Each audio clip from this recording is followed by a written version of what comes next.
Okay. I'm gonna give this a couple of seconds before I get into it as usual, but oh my god, I just did the dumbest thing right now. I just took, oh, okay. I haven't eaten yet today, which is, again, a really bad habit that I have when I'm working on things. And before I started this, I figure, oh, you know, my stomach's growling really bad, which it is. I should probably put something in my stomach really quick before I start the stream, so I just marched into the kitchen and grabbed a spoon and took a gigantic scoop of peanut butter and stuck it in my mouth.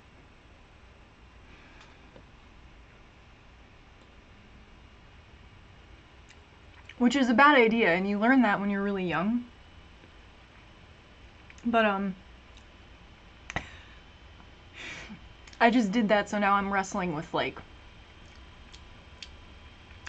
yeah, that peanut butter stuck to the roof of your mouth sort of sensation, which is, I'm guessing gonna stick with me for a couple of minutes now. So I apologize for, looking like a horse. But anyhow, hi, this is Sarah, and it is Tuesday, I think. Yes, it's Tuesday. And, I'm going to attempt to get as much done on my next GravityRoad page before I go out with my folks tonight. We are going on a double date to Caesar's Palace tonight to celebrate Valentine's Day for some reason. My mom's into it, so she set up kind of an evening out for us. But that's why I decided to get ready preemptively. I was either going to do this stream in my pajamas or I was going to do it kind of clean and ready to go. So I'm like ready to just sort of jump out of my chair and walk out the door like this. So I'm gonna see if anyone's around. Oh hey, hi Makerblock and Fluff Reindeer. Ooh, I like the word fluff. Hi Rob. Hi everybody, if you're in here.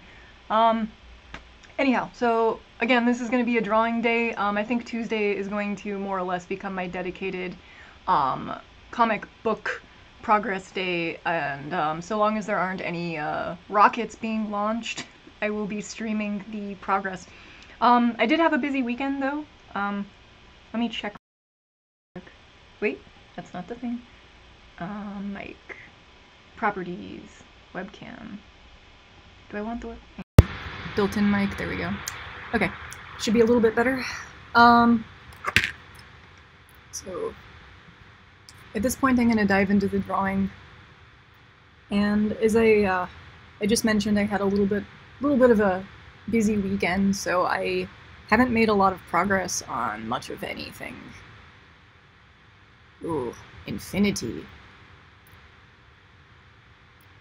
But I do have the text set up on the page as per usual, and then a little bit of a sketch down here. I guess I can show this.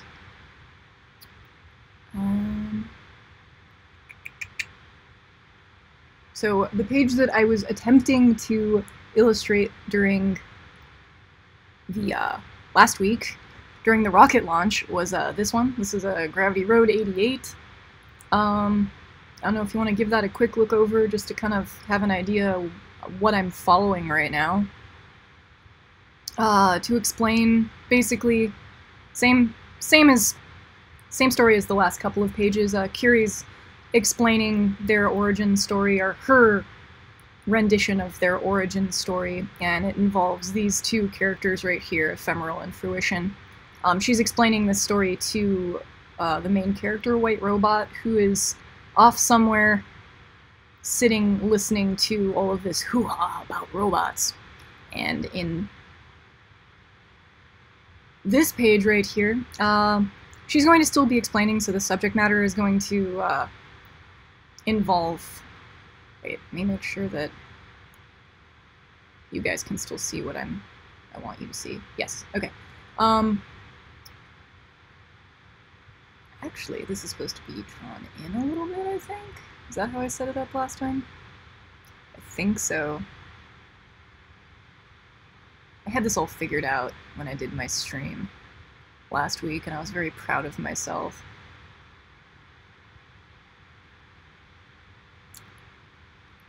and now I have to kind of refigure it out. Doesn't matter. Guess what I'm trying to figure out is... Oh, I think this goes to here. There we go. That's where it goes. Okay. So, basically, the primary visual for this page is going to be the story that she's telling, but I'm going to have little, like, baby windows, like, or frames up here that kind of cut back to what's happening currently in the story. That's going to be just to kind of block them in.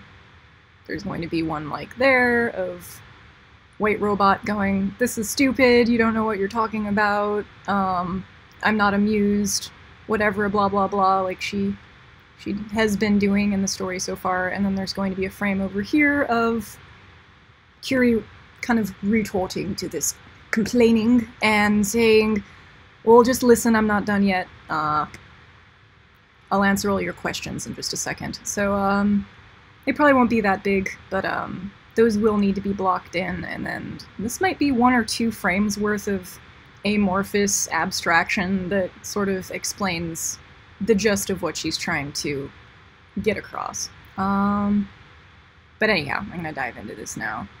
All of this down here, I don't think I'm gonna keep it. I think I just drew that a while ago.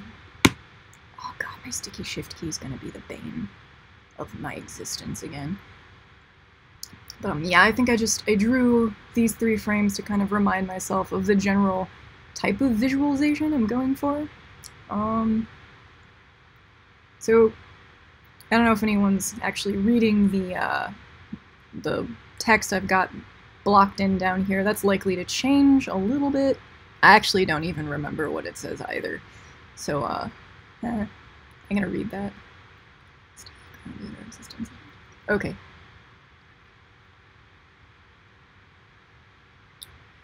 So long as we stay grounded, our existence is relatively perpetual. Since fruition believed that existence was precious and worth finding the meaning within, the fruitive iterations of Copius were afraid to unfix themselves from the energy-giving source, their foundation, which offered them eternal stability.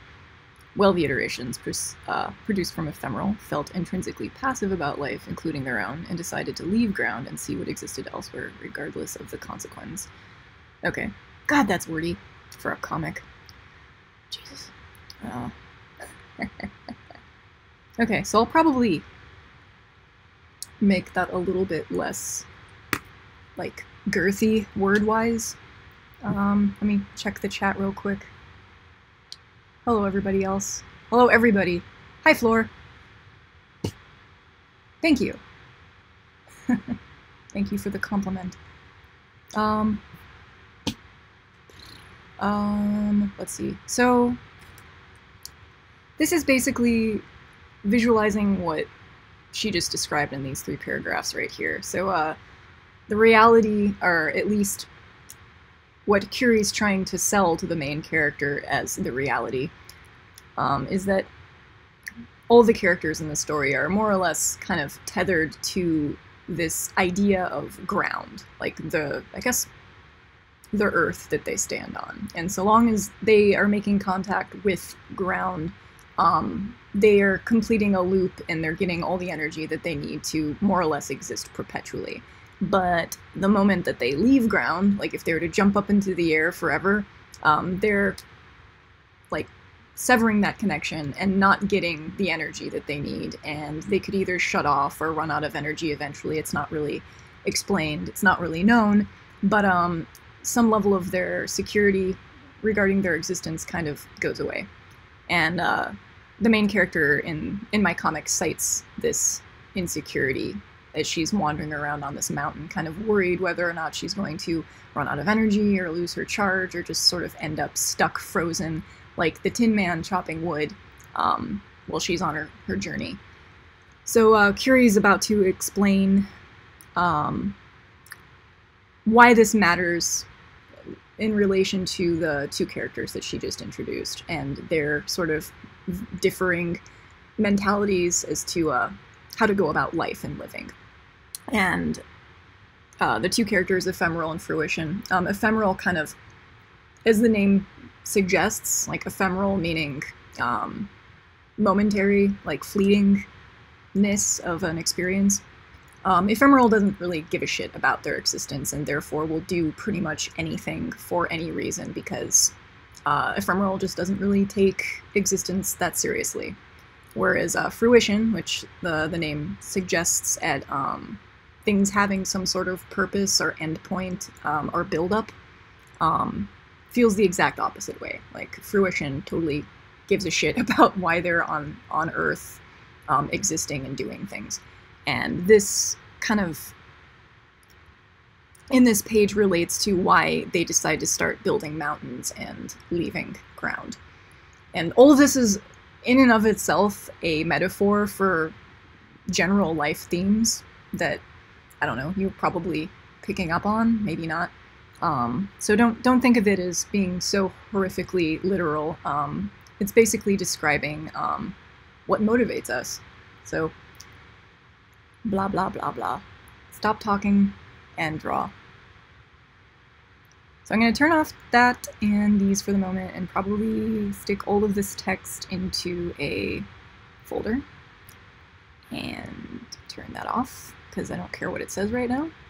The main thing that I need to focus on illustrating right now is how to convey to you guys who are watching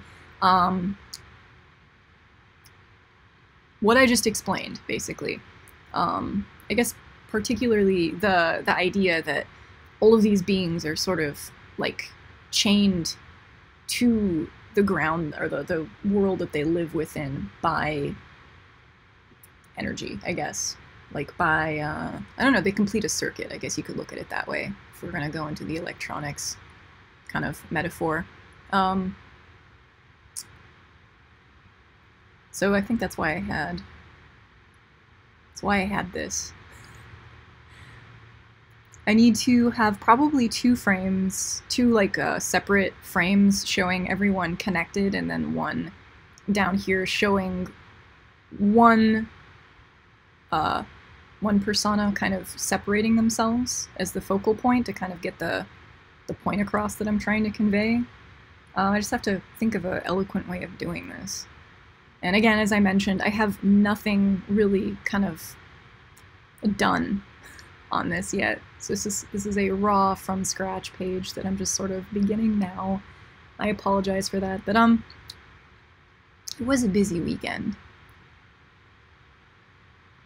It was a good weekend. A lot of social. So I'm thinking I'm gonna have some sort of abstraction that implies, like, the world. And I'm going to have all of the individual little personas and people, the robot characters, kind of standing on it. This is kind of like a pincushion. So if you think of like one of those pincushion tomato things that you can get from the craft store with all the pins sticking out of it, that's kind of the visual that I'm kind of concocting in my mind right now.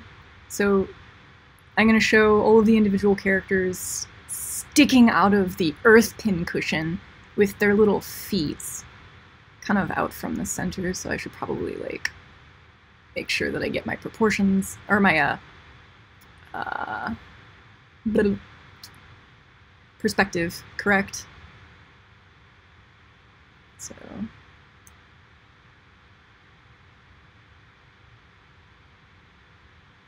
I'm gonna check the chat really quick just so I don't forget about you guys. The Royal Shadow is relating my story to Rick and Morty. If that's how you can relate, then okay, I guess. It is sort of, it does, I mean, since you do bring it up in that way, the two characters are sort of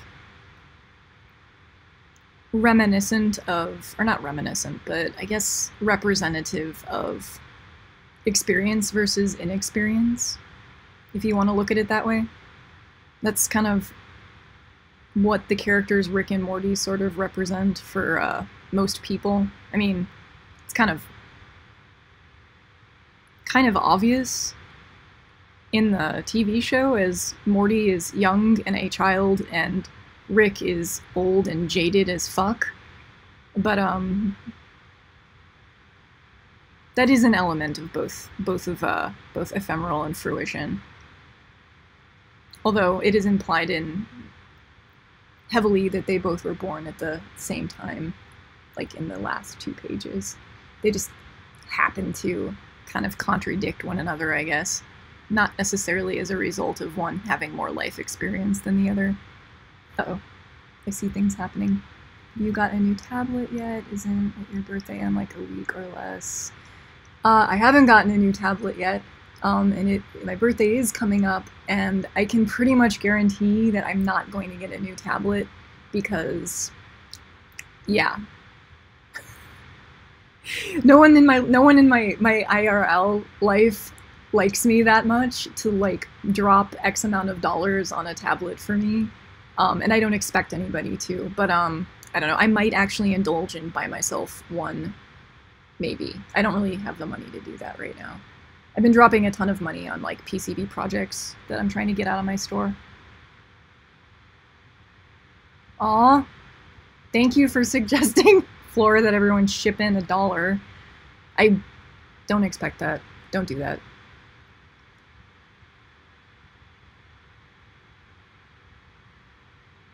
Yes, Ephemeral is chaotic neutral. Since we mentioned that the other day. I think that's why I asked. I did bring up the idea of character alignment and where you perceive your personality as falling into, and I kind of described myself as more of a chaotic neutral. And I guess, yeah, Fruition would be more of a lawful type character. But anyhow, back to the drawing. So I'm just gonna kind of mindlessly block this in just for the time being, so I have an idea of placement. So I don't want this to take up everything, but I do want it to kind of illustrate to everybody that there's a bunch of people standing on a thing.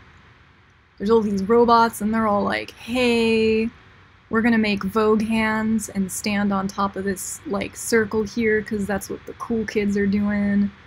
And I'm gonna have to go back eventually and give all those little doodads, like, bodies and stuff, and faces, and make them all look slightly different and be various shades of gray, as consistent with all the other pages that I've been doing. But for now, this is how it's gonna look. So there's going to be this big spokey pizza wheel in the center, and I'm thinking kind of like what I had down here with the person breaking off. I don't know, I'm like, part of me is thinking it would be cool to have this at the bottom, but I think it would also be interesting if I let's make this a little darker. If I showed or depicted the person, or the persona rather, kind of breaking off and going downward, and then I guess they would be breaking off here. I mean, I guess they aren't technically really ascending anymore, but I think it would be interesting to show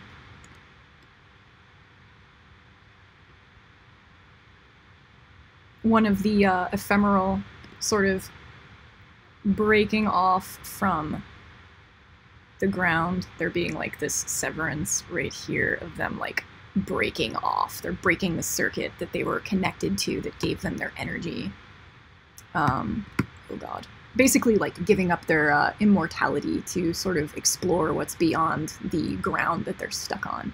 And then there's going to be all these other personas sort of standing around, and they're going to be like looking at this guy up there going like, what up, mate? Like, what are you doing there? That's kind of weird of you. And they're gonna be like looking at this guy, and they're gonna have these expressions on their face, like, oh no, don't do that, that's bad. Kind of like the bunny parents from Zootopia. They're like, no, come back. Don't leave the herd. It's bad. So there'll be a bunch of these down here. Like many personas that are all kind of reacting to... I say reacting, so I like draw arms straight up in the air. They're all gonna be like reacting to this rogue person that's like, they're like, no, I'm going to fly away. And that might all be going down just for the sake of whatever. I don't know, what do you guys think about that? Should this all be inverted, or should I actually continue, or follow suit and have it kind of right side up? The benefit, again, of having this inverted is that it mirrors kind of what's already happening with this frame in the center here. Like, they're already facing upside down, so it kind of repeats what's going on here in the middle. I don't have to decide immediately, but that's the gist of what's gonna happen. So this is my text folder. The other thing that I hate doing is I have to squeeze all of my writing into these pages. And I mentioned that I am going to be kind of skimming some of this wordiness away. This story was originally like just written, so I've had to kind of pluck excerpts from my writing and kind of implant them into the graphic novel version of this story, which is hard to do. So I kind of just copied and pasted entire chunks because they kind of will remind me of what it is I need to illustrate. But if I can kind of communicate most of this visually, then I can really like get rid of a lot of it. If that makes any sense. Oh, Mark's home. So I might turn on the Mark cam here in a minute. Mark just went to the dentist and now has a clean mouth for licking and tasting. I'm gonna check the chat real quick. Aw,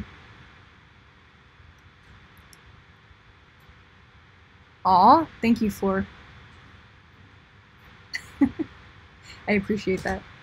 What time is it there? The Royal Shadow asked what time it is here. It is 1:22 on Pacific time. Did you know that someone who does nothing with it needed it to draw her design and start a year ago? Oh, that's a bummer. Yeah, there's nothing worse than a gift that isn't really used or appreciated, which I know all about because I have this bad habit of making people things, and then they don't, I don't know. People never react the way you think they're going to a made gift. When you think that they ought to.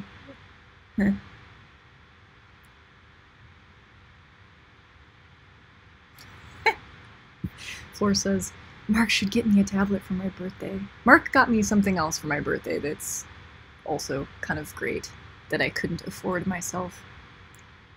Alright, so long as we stay grounded, our existence is relatively perpetual, since your fiction believed that existence was precious and...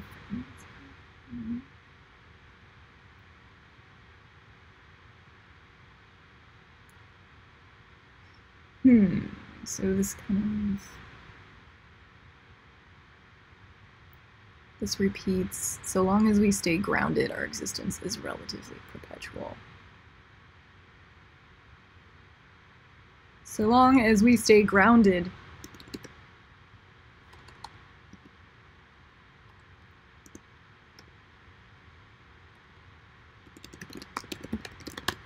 We'll say that. That's more dramatic.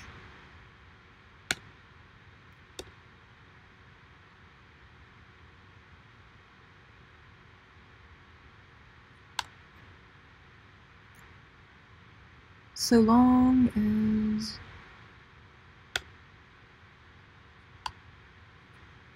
I don't like the way that's formatted. Mark, say hi. Who are you talking? I don't know. There's maker block and floor and Oh, all you're of on my a friends. thing. You're on a Yes. live stream. This is Mark. Hi, everybody. Mark's here often. The camera's right there. Oh. Wave and stick out your tongue and show off your clean mouth.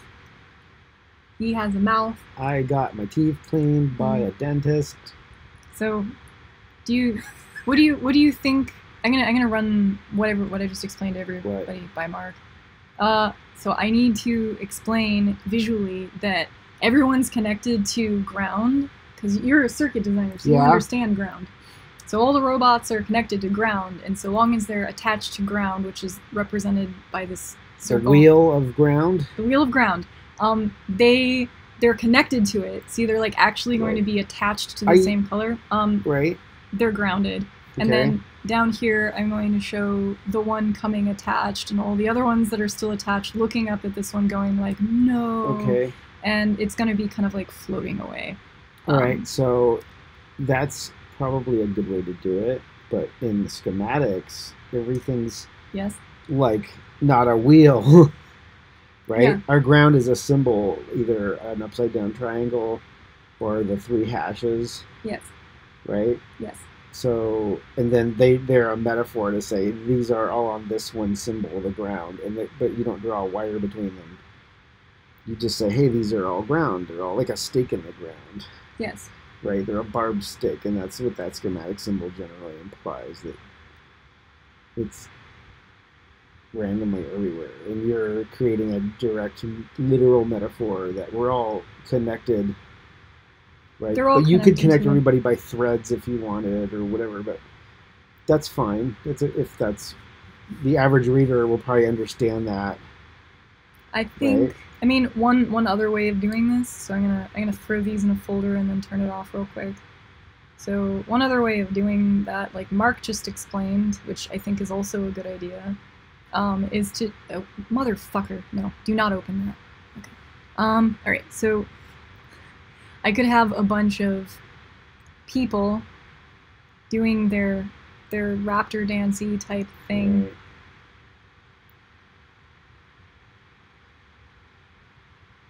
Right. Yay, that one's gonna have its leg up. This one's going to be doing a kick. Yay. Okay, so these guys could all be connected with like a squiggle, I guess. Like, you do like a dotted line. No, it can't be dotted. It has to be solid. Okay.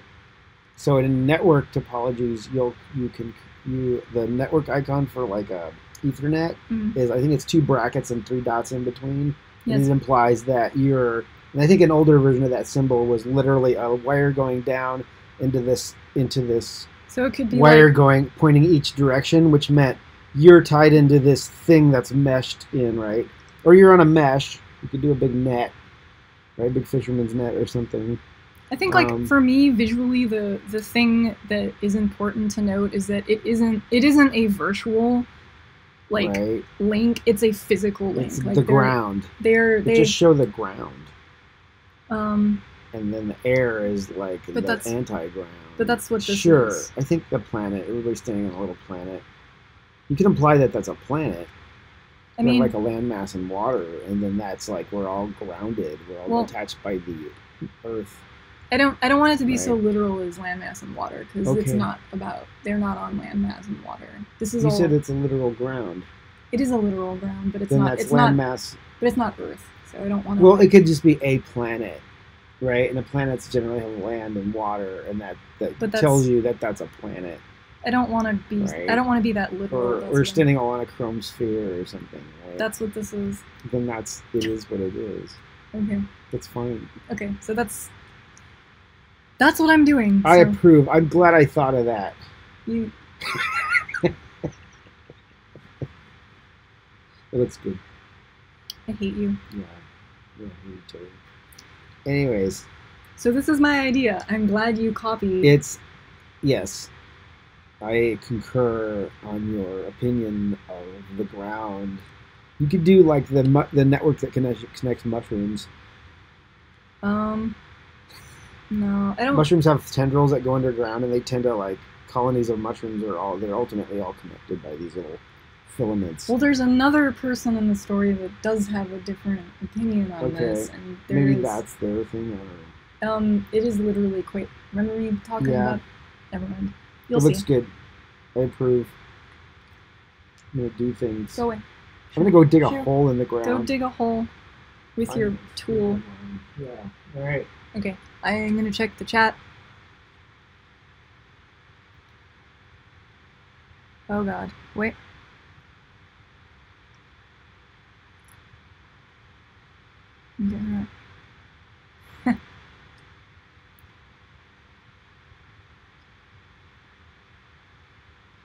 Mark is a very lucky. Wait, what?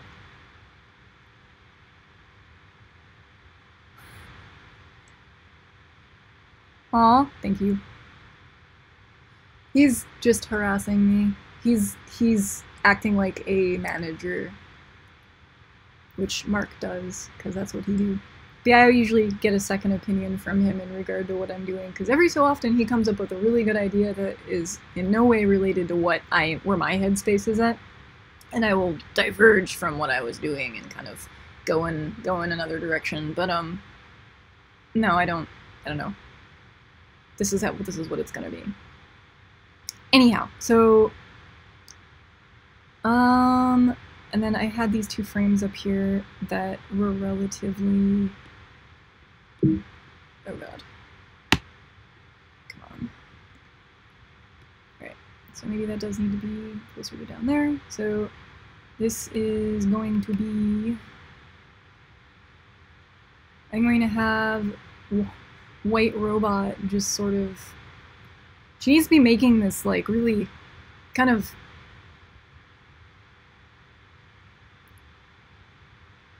bitchy, scathing, kind of pompous know-it-all face. That's too big. Oh wow, I just drew that on the actual layer. That's bad. Don't do that. My bad. I'm distracted.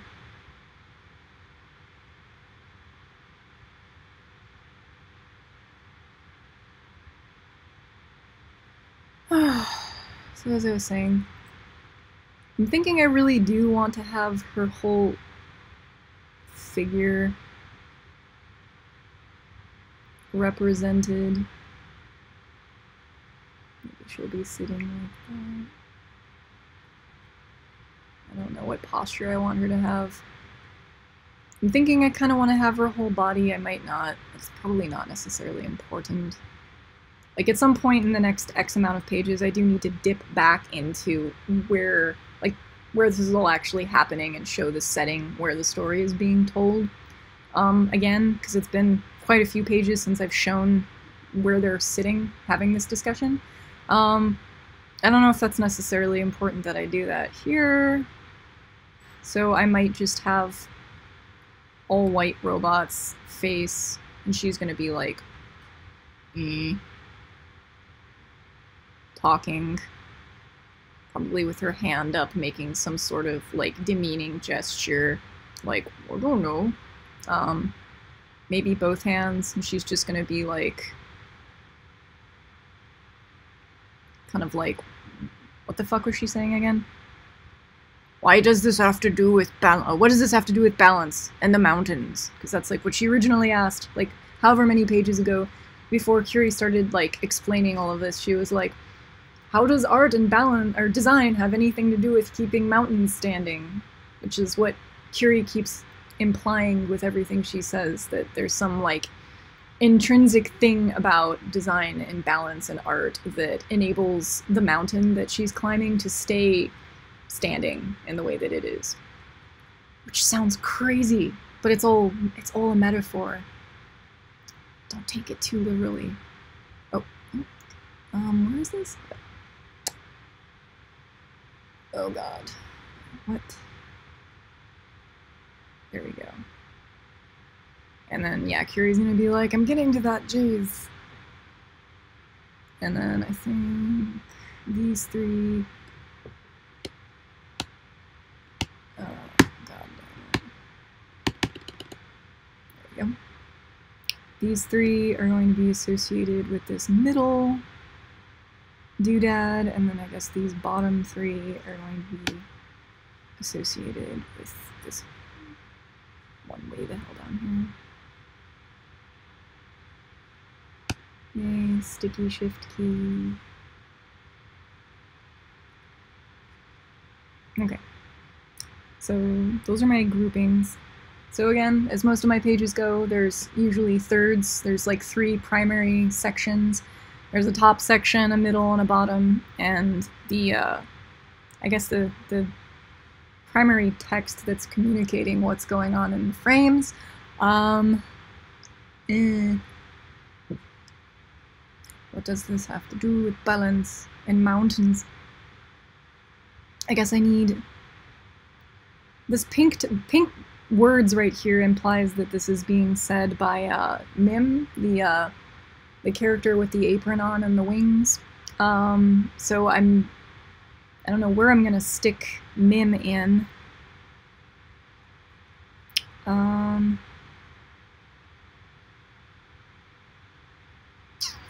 Hang on, let me meditate on this before I get too deep into the drawlering.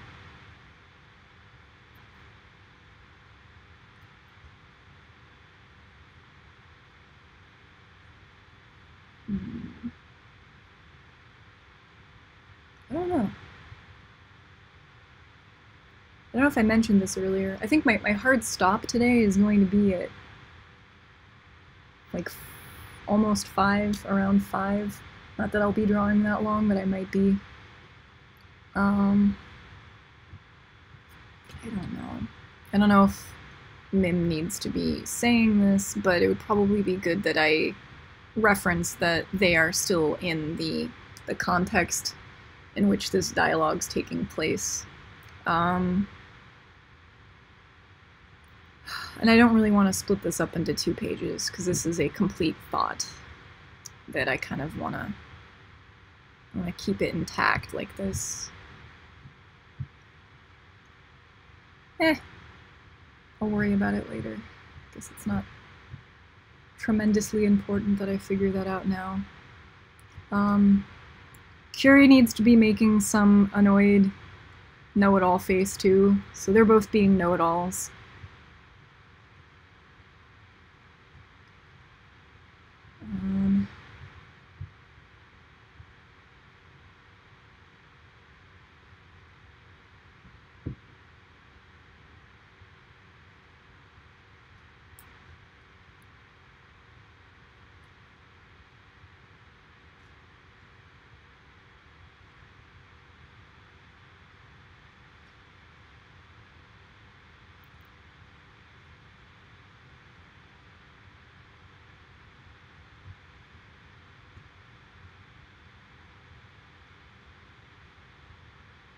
Anyhow, so how are you guys? I haven't asked that yet. I'm assuming you guys are all having a good Tuesday too. You had a fun weekend. You enjoyed the doing, whatever it is that you did. Everything's happy. I don't know if I like that face. I guess it will do for now.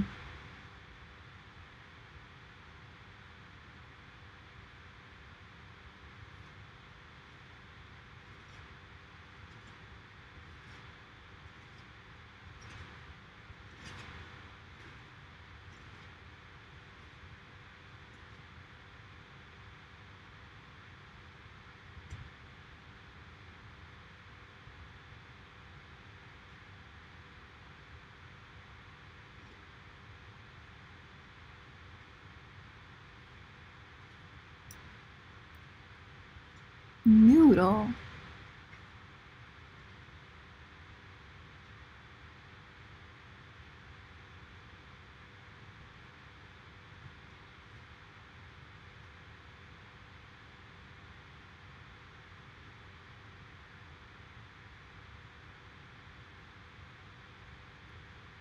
I feel like she should be like sticking her finger out like 1 minute, bitch. In some capacity.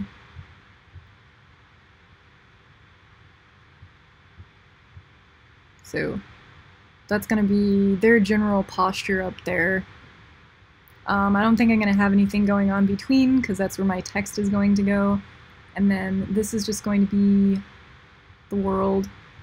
And then I've got my people. And I think, yeah, there's these two really, like, kind of unnecessarily long paragraphs I'll probably re-sculpt into something so that they'll fit down there. And I might be able to allow a little bit more room if I'm a bit more intelligent about how I compose this final frame down here. But I'm not there yet. I'm not going to worry about it. I think the thing I'm going to focus on first is this middle, like, globe Earth section that I decided to do right off the bat.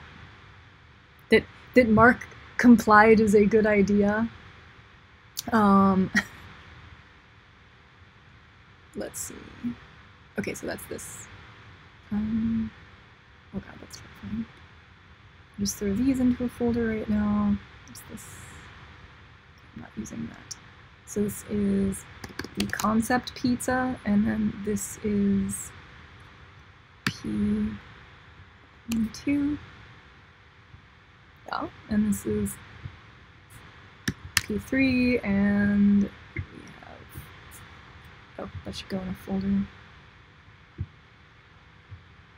P4. Yay. Great, I'm gonna turn everything off except for what I said I was going to work on, which is my planet blob down here. My goodness.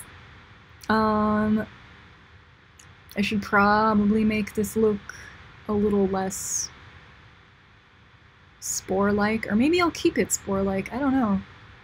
I'm digging the organic gestural quality of this ball that I've got going on here. Because again, it's not supposed to literally be a planet. Like, this is in no way supposed to be Earth or anything that actually exists. This is just sort of an abstraction of humanity and an abstraction of Earth.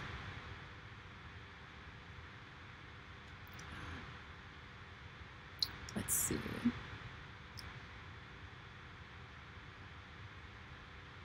How am I going to block these guys in? I think what I am going to do, I am going to put all of my little bodies on a separate layer. So I'm going to duplicate this, and on the bottom one, I'm going to completely erase all of these little people spores sticking up off of it. Probably get an even bigger ass eraser going. And I'm going to have the bodies be separate so that I can actually move them around if I need to with a bit more ease. And I don't want to screw up this nice uniform shape that I've got going on.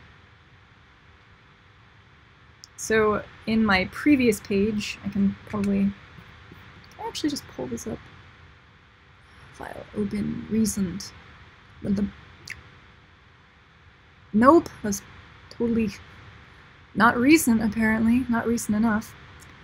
Fair enough, we'll just go to the internet and reference my page.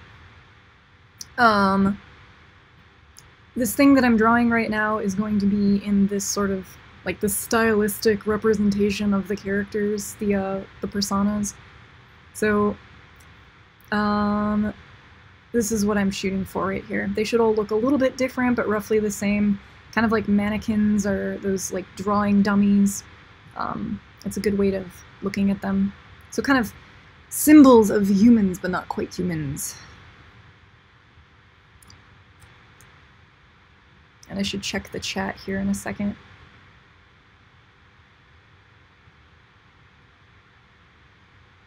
Yeah. Nice relaxing day. Drawing balls.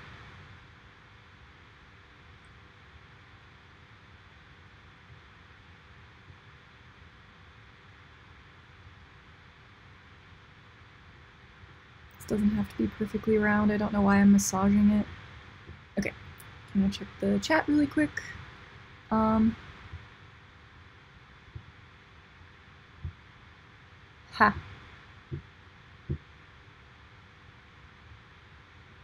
The faces are... Yes. Yes, they are just... They're sketches. Everything's gonna get completely redrawn for. Cool.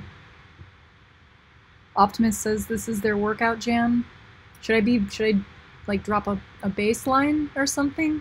I feel like I should totally be beatboxing or something. Or it's not, I don't know, it's probably not what that's called.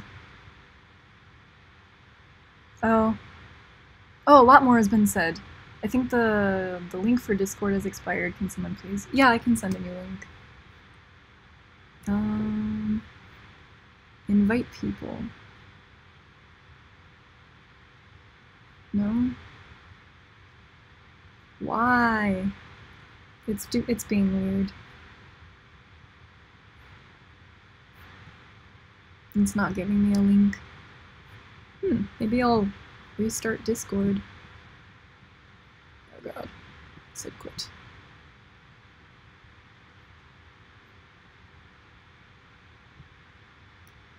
Okay. Let's try that again. No. Oh, that's this. Invite people. Okay.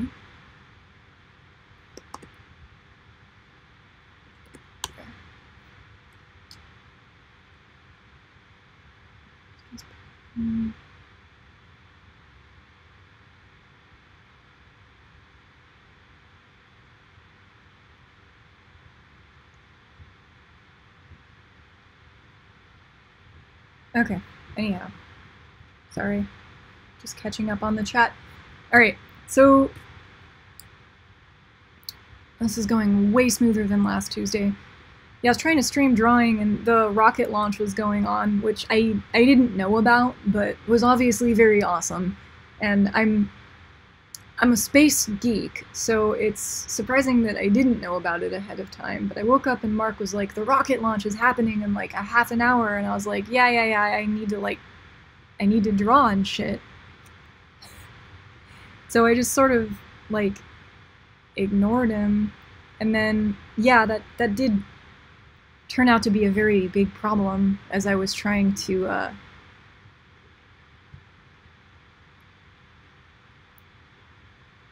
do the streamings. I guess the thing that I could do, I need to go about this smartly, I'm sorry. Okay, to make sure that this is... Okay, so I have a circle.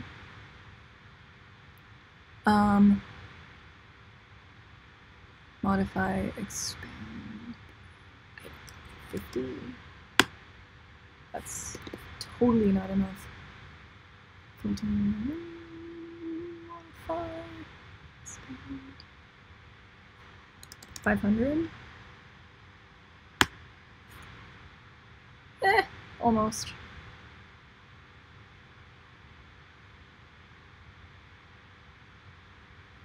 Okay, so what I'm doing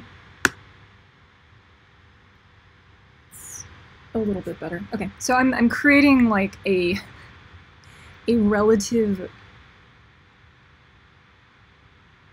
range around my sphere thing that all of my heads will exist on top of, so that some of them aren't too close and too far, and so just kind of, they're gonna relatively hover around this line, like plot points.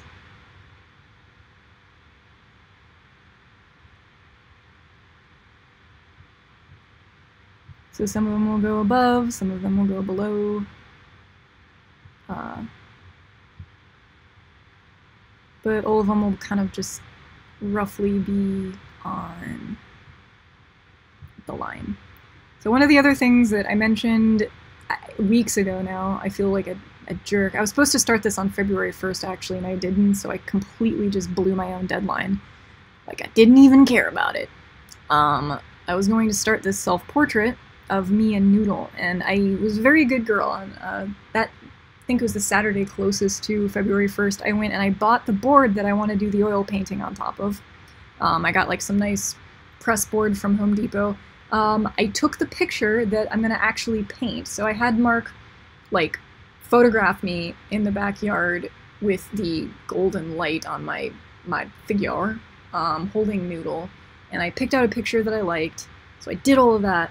I just haven't actually begun doing the oil painting. And I wanted to stream the process of doing it because I haven't done an actual legit analog as fuck oil painting since I was like 22, 23 or something. It's been a really long time.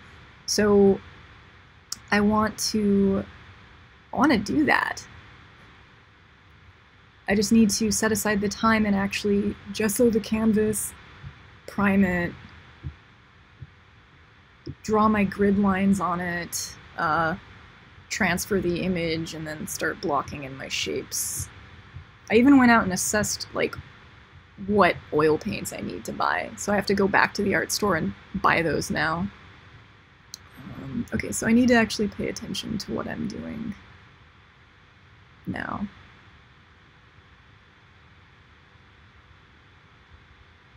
So these are just going to end up being very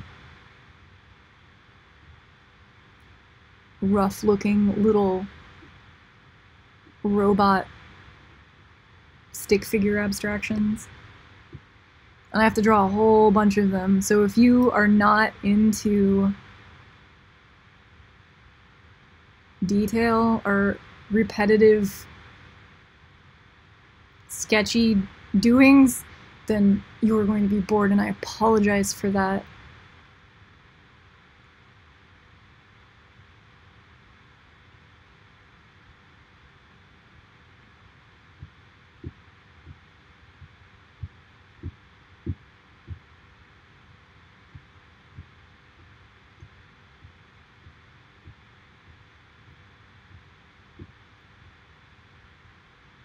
I guess I could draw all the different heads first.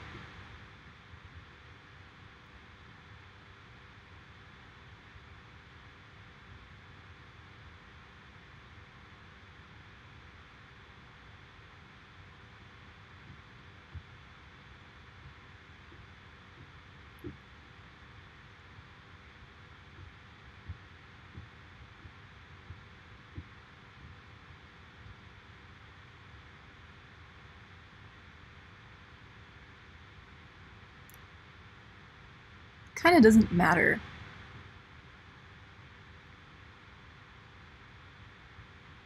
I just have to get the relative point across.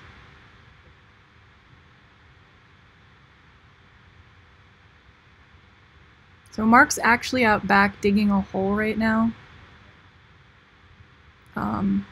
It's part of the general renovation that we have going on for the house.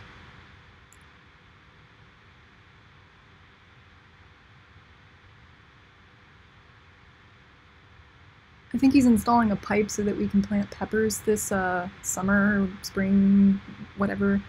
Like I've been collecting seeds from all the peppers that I've bought over the past X amount of weeks, months, whatever.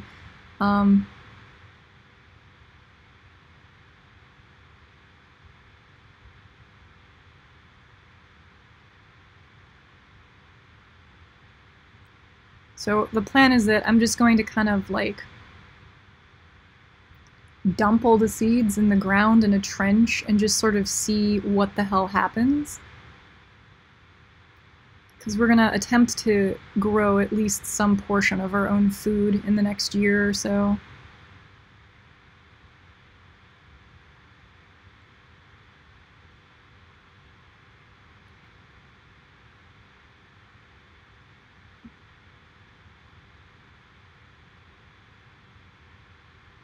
all the little faces of the little people.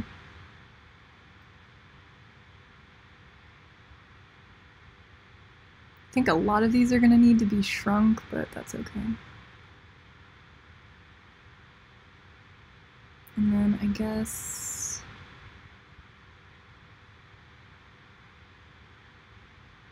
the idea is that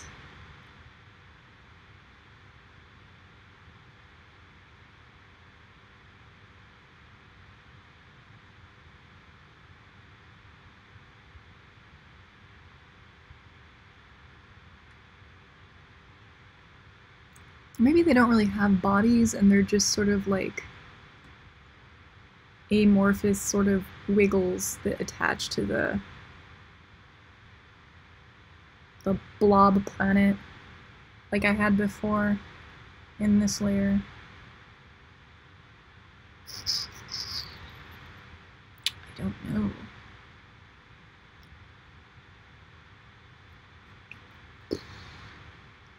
Oh, my lack of planning. Let's see how the chat's going.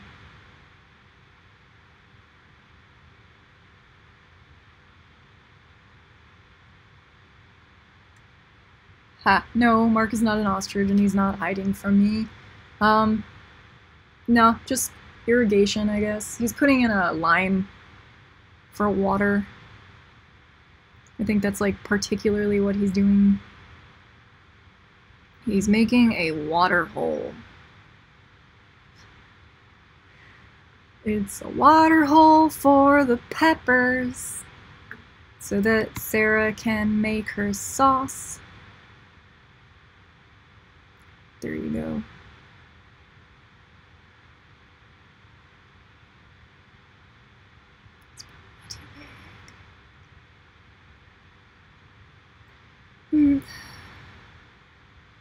See, the nice thing about doing this live is that it kind of forces me to just make decisions and go with them.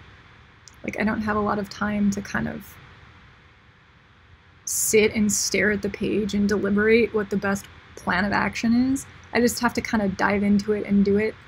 And the thing about this is sort of like, I don't know, it goes along the whole shit mountain mentality. Sometimes you just need to do stuff. It doesn't matter if it sucks at first. Eventually you're going to get to a point where it kind of comes into its own. You just have to trust that if you keep moving in a direction, you'll get there eventually. And it's kind of the mentality I've adopted by doing this the way that I do it now.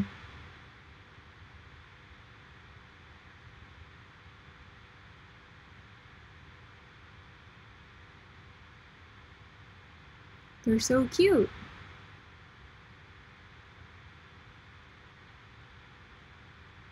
I just finished a drawing with a bunch of torsos in it. Like, really, there's a bunch of, there probably weren't in real life, but I was in a place this weekend that had a bunch of statues of, like, bodies, like those neoclassical style bodies.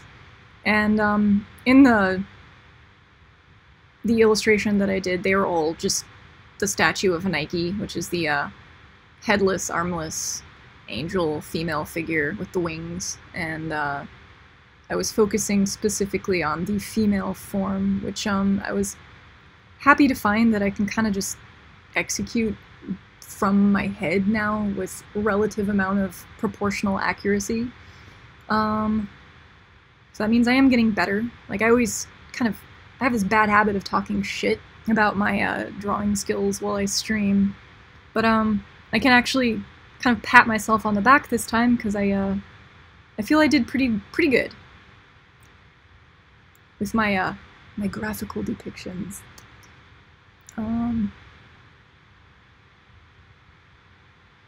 I feel like this should be the case. I've only been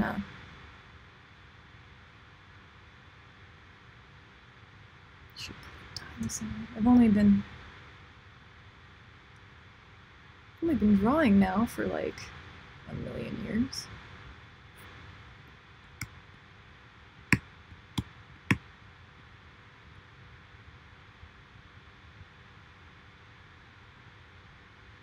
But I'm going to switch my camera view for just a second. I think that's this. I'm going to check the Twitter really quick and my chat feeds just to make sure that my parents aren't trying to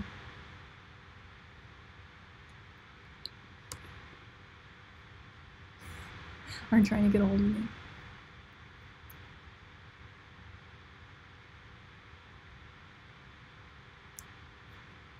Oh. Nope, that's not it.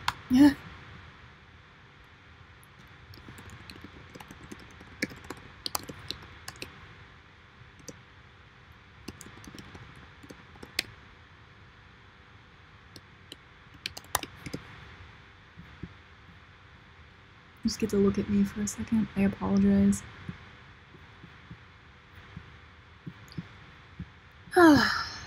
Where are we going tonight? Let's see. I think we're going to some seafood restaurant at the Caesar's Palace. I guess. My mom picked it. I'm not a big seafood fan. I tend to kind of consider myself a friend of everything that swims in the ocean.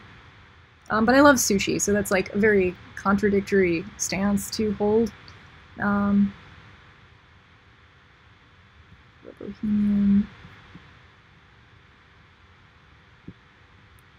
I'm going to switch back.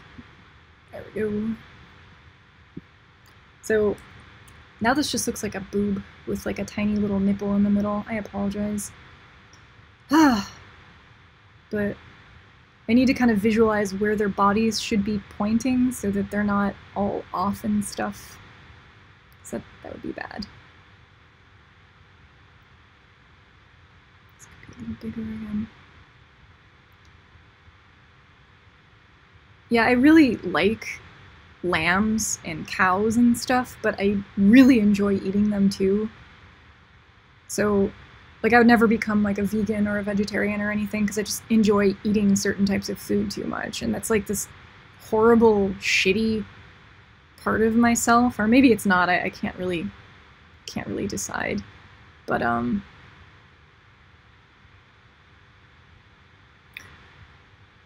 never stop eating meat. I simply enjoy consuming animals too much.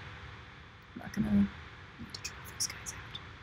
So it's a lot easier to draw bodies, yeah, once you have heads to kind of spring off from.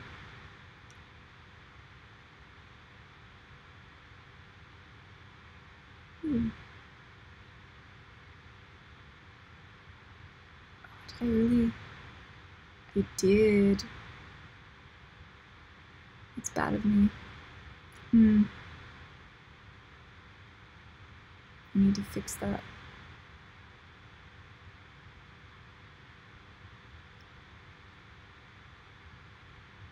I just broke one of my rules.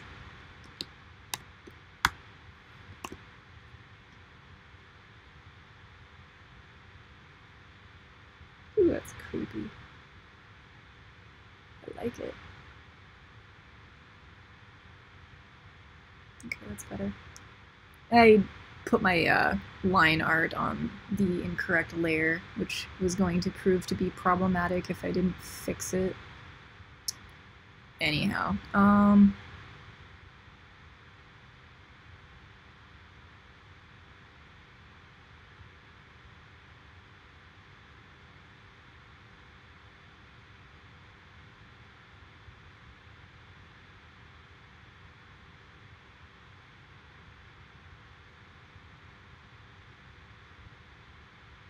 don't know if this amount of detail is really necessary, but it'll probably make it look interesting in the end. I never really regret adding more detail to things, but I do regret sort of leaving information out. But then again, I'm also a fan of the whole mentality that less is more, in most cases.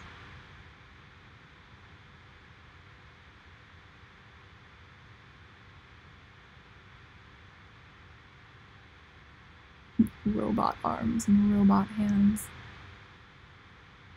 And circular heads.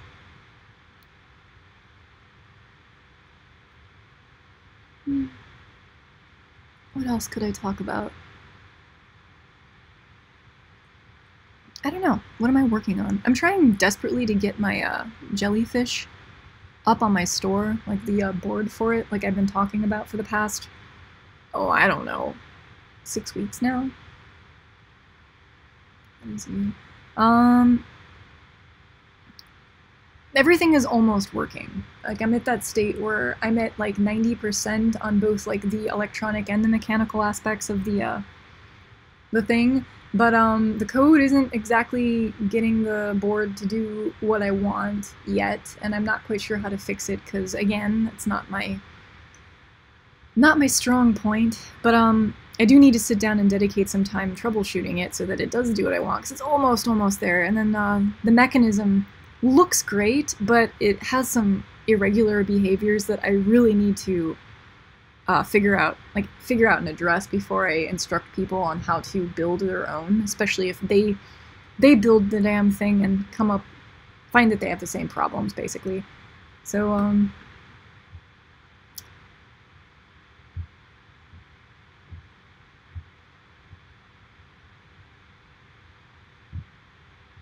all these cute little robots.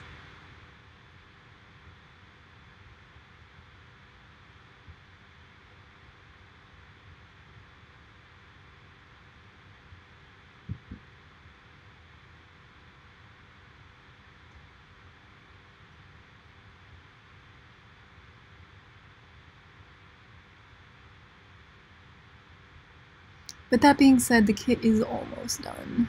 Not the kit, but the thing that I'm going to be instructing people how to make is nearly complete. And then people can go off and make their own jellies, and it will be awesome, and people can complain about how impossible it is to construct, and I'll be like, blah. It's not that hard. It just takes patience. Like, I think it took each individual section, once you have the parts printed, is like an hour and a half worth of construction if you focus and take your time. I wouldn't rush through it because the thing works as good as you assemble it. So if you kind of blow through parts and kind of rush, it's not going to function as well as it could or should.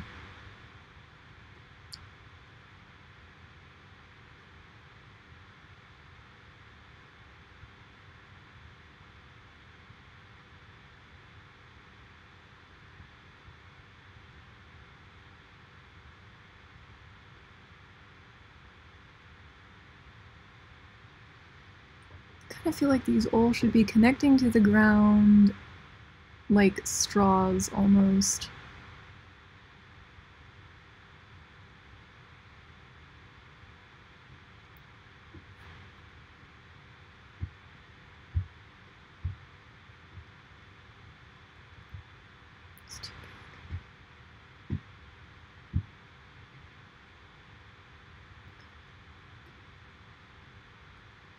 Yeah, kitting is hard.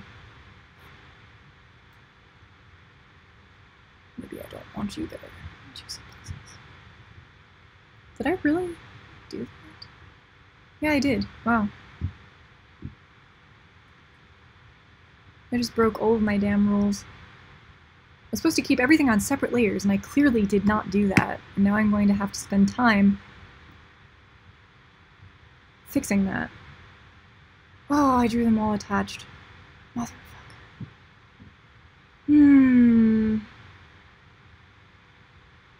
Curses!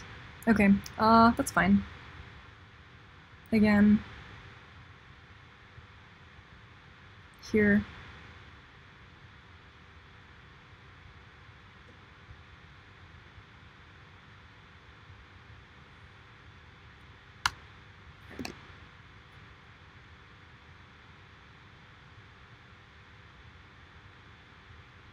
So, that's that there.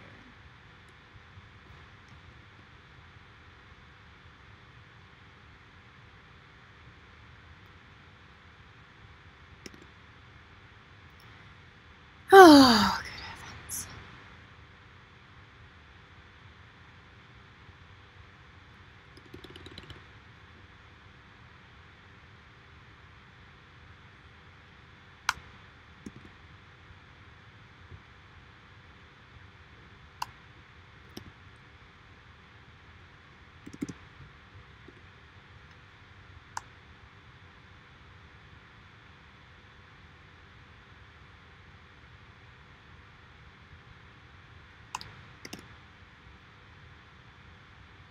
Eh, who knows what we're doing? I don't. I just hear Mark digging his hole out back. I'm hoping that secretly that hole isn't for me. Ugh. I'm gonna check the chat real quick. Holy God! Floor is dominating the chat.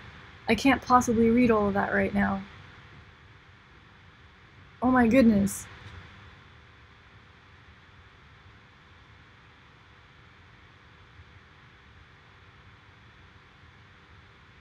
The contours. I could.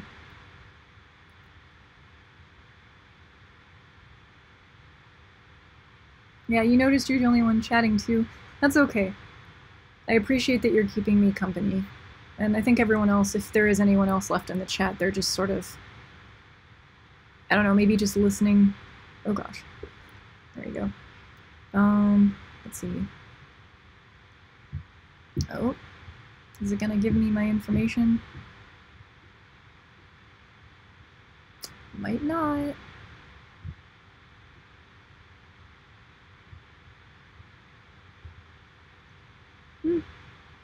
I keep forgetting that I can actually look at my stream feed as I'm streaming and see what's going on. Heh. It's an interesting thing. Anyhow, back to the drawing. Oh, nope, that's not what I wanted. Okay, so I could just put a stroke on this whole layer to outline the very outside of all the figures, but I do think it would look... Man, those look messed up now. I think it would look more interesting if they did have their own individual outlines, kind of like in the previous page, where you could kind of see a little bit of the detail that makes them unique individual characters, I guess. Not that there needs to be a lot, but when you zoom out on this section, you should kind of... your eyes should sense that there's a lot there to process that they can't right away, which is what I think makes a image interesting to look at, is how long it takes for our brains to parse what we're actually looking at. Not that I'm trying to confuse or muddy the illustration, but I think when you zoom out and you see something that looks like this, roughly, it's a lot more descriptive than just sort of having the bare minimum kind of thrown out on the page. Because yeah, I could just kind of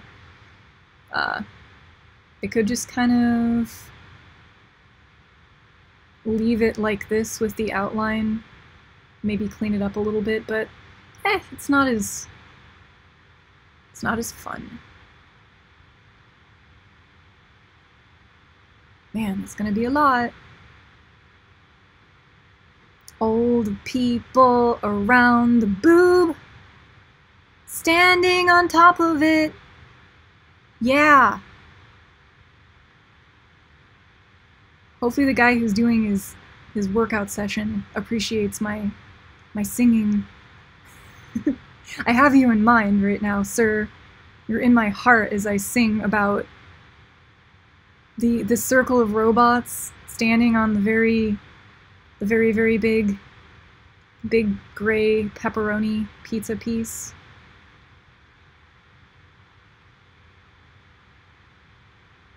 My humanoid abstractions, my personas, my personamous things. Okay, that's all the ones on top.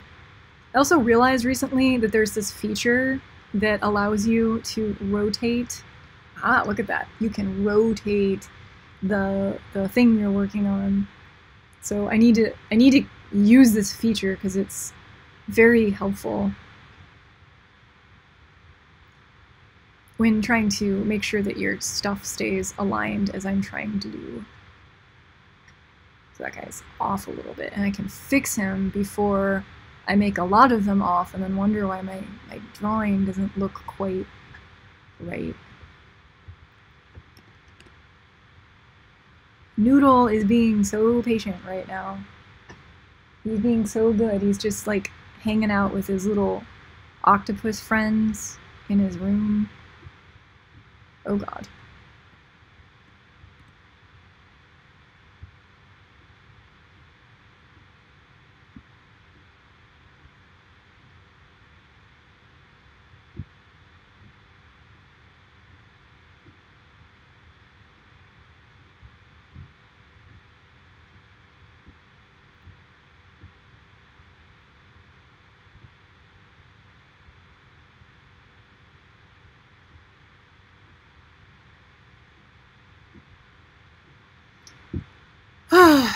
I don't want seafood.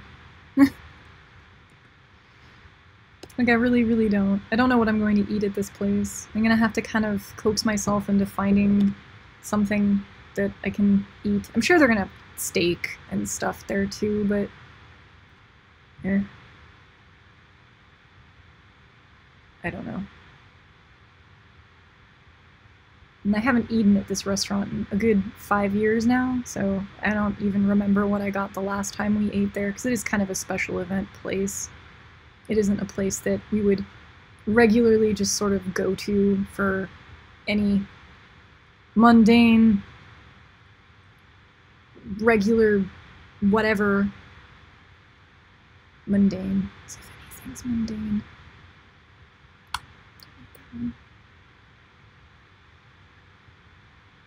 Noodle.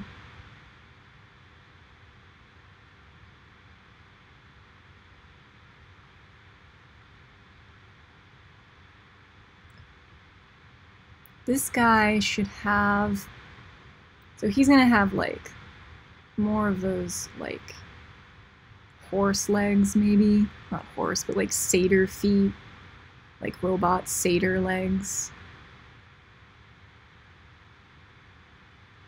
And maybe a tiny little torso. No, maybe a big fat torso like that.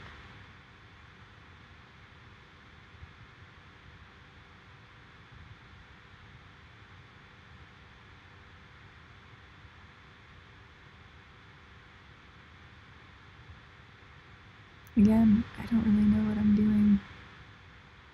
And this all parses quite differently once you zoom out and you're looking at the whole thing.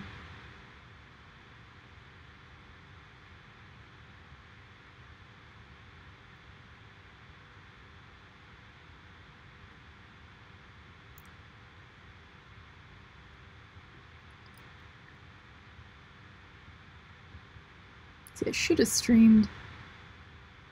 Oh no, am I doing it again? Fuck! Oh.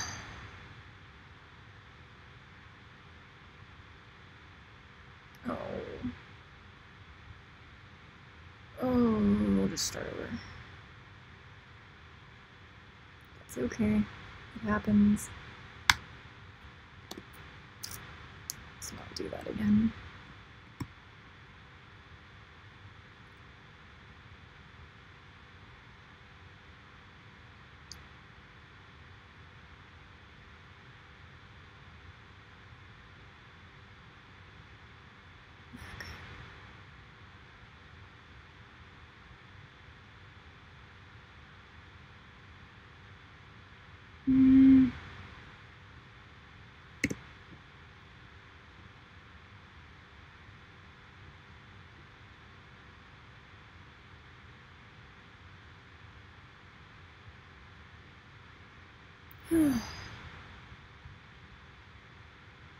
I haven't really decided if I'm going to change or not before we go out.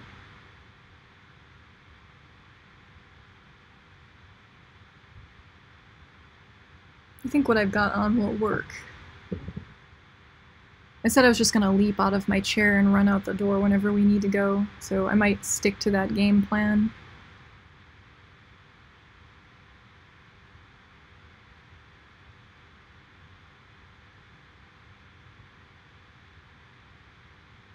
Because I don't really feel like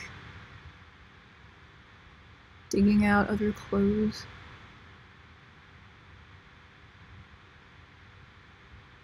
My least favorite part of any outgoing endeavor is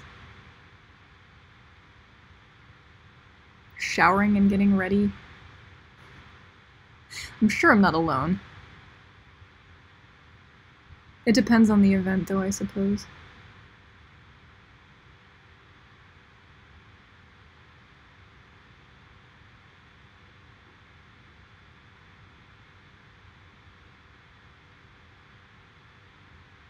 There. Kinda looks insect-like.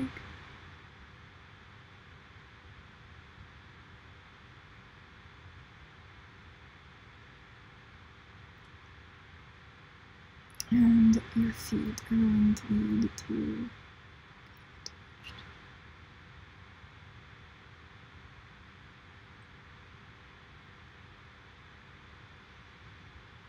time is short.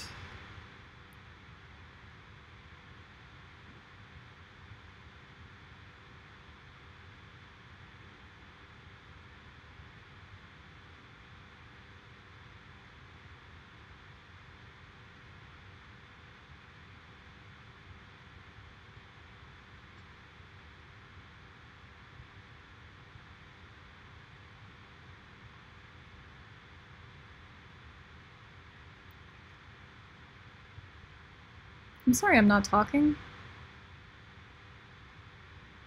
If you guys can think of, if you guys are here, if anyone's in the room and you can think of something to chat about, just blurb at me what you would like to discuss. So right now I'm just kind of focusing on my little guys, my little abstractions of people, my little gesture drawings.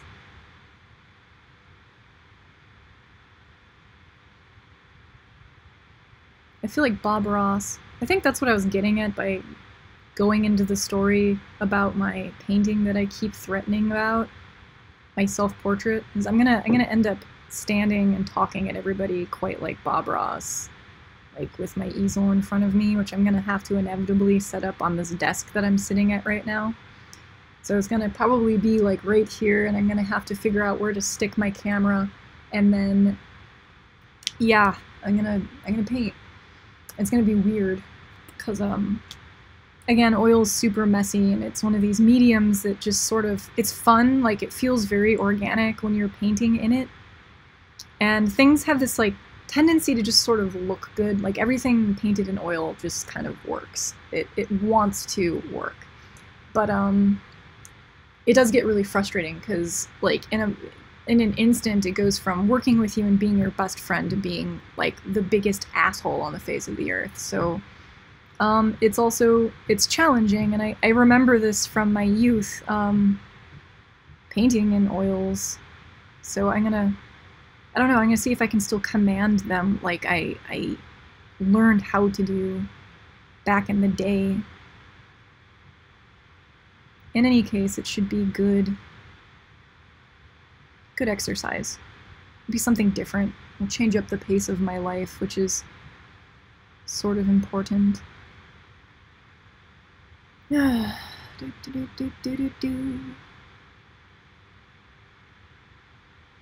What's wrong with you, Sarah? Why do you look so down? You're the only one in this room.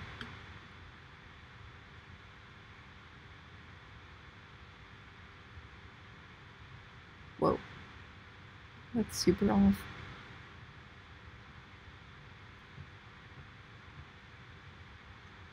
I don't know if anyone else can hear Mark digging, because it's really loud to me. From my perspective, he's just kind of like punching the ground with a very loud shovel.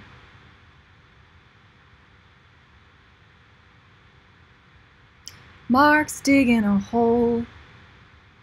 He's gonna put his girlfriend in it. That's me. I better run. I better God.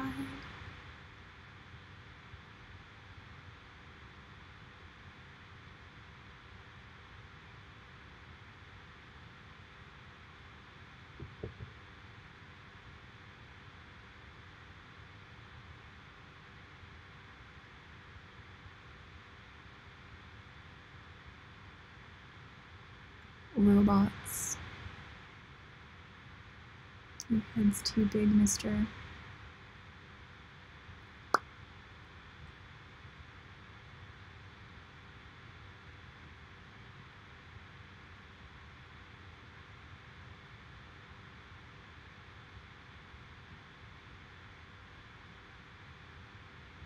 Peppers.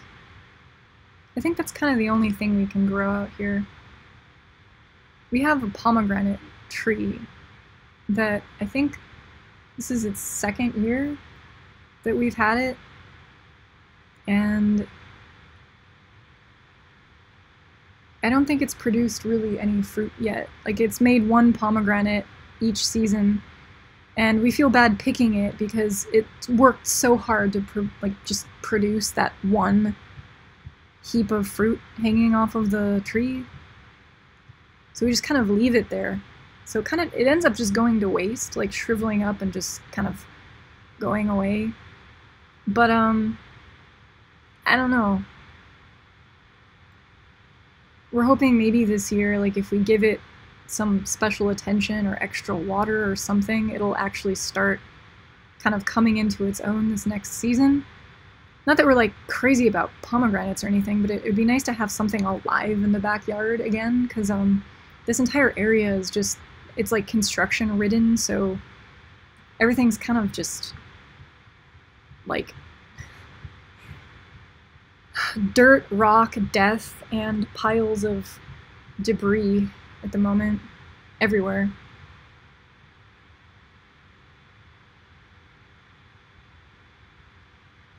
That's not the color.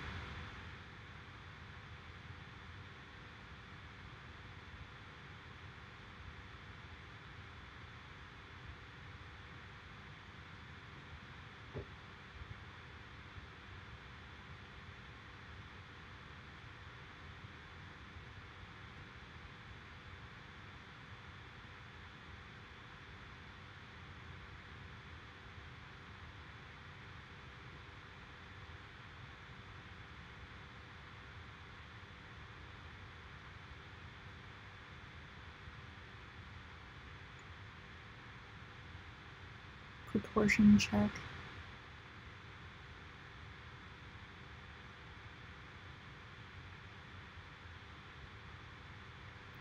I'm gonna say if anyone's like learning how to draw, an exercise like this would probably like be beneficial, because you're kind of just, you're riffing off of you're making a bunch of gesture drawings from your imagination, and you're riffing off of the human form, so you're not like, you're still kind of like bound to the relative, you know, base of what a human looks like, but you're allowed to kind of take liberties with the human form and kind of reinvent it in subtle, various ways. And I think it's got to be a good exercise, because there's not really a wrong answer. It does strictly come down to aesthetics at this point. It's, do you like what you're producing or do you not? Is it creating the effect that you're looking for, basically? So I'm trying to convey some like basic attitude with each of these little figures that makes them unique, and their figure is descriptive of some like mini personality that they might have, but you're not going to really like study each individual one of them when you look at the page, or at least I don't think people are going to. So if they look at one or two of them, I want them to go, oh, that one looks playful, or that one looks curious, or it looks like it's gonna instigate some trouble, or it looks happy or depressed, or this is the one that's gonna beat my ass because it looks tough or something. I don't know. That sort of thing.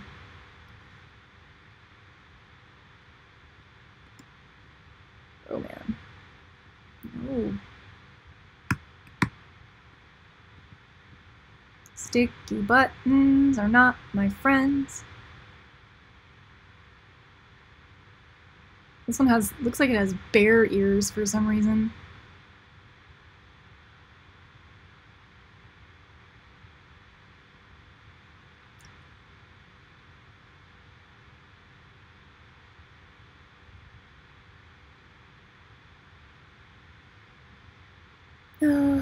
How many of these have I done?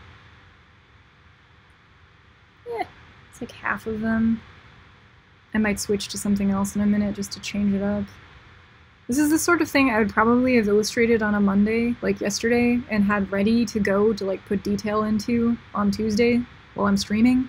But I was working on a different illustration yesterday. I was kind of in a different headspace and felt like doing a color and light study of a specific space that I was in this weekend. So I kind of indulged in something else. Because again, like if I didn't do robotics or art, I probably would actually in fact draw every single day. Because I enjoy doing that most. So in a perfect world, like if I already achieved the things that I wanted to in life, I would probably just park it for a while and just draw. I would illustrate all my stories.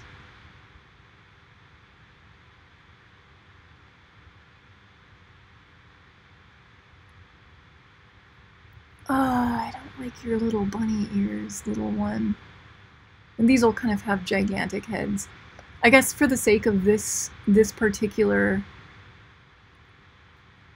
panel, since these are abstractions, like they teach you this in our like design class. Like if you want to create something that looks human, the only thing you really need to do is have it be vertical. Like you could literally draw a rectangle, and so long as it's in the vertical position and it's relatively, you know, tall and skinny, we see people because that's the form that we are in. So bare minimum, like if you wanna imply a bunch of people, you literally just have to put a bunch of lines and then 2 dots at the top, and your brain will be like, ah, those are humanoid figures. I know what that's supposed to communicate to me, and that's about as far as your mind goes, surprisingly. But I don't know, I kind of want them to be a little bit more than exclamation marks with, I don't know. No, literally, like, just exclamation marks. I want them to be more. They need to be more. I don't even know if anyone's in the room with me anymore. I'll check in a minute, but for the time being, oh god. I'm just gonna keep swimming.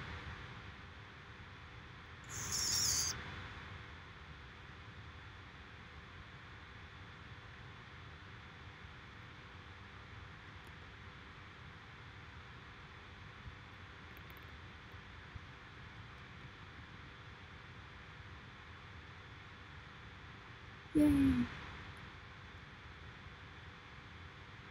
So I cannot have crab tonight because Noodle will be very upset with me. Crabs are his little buddies.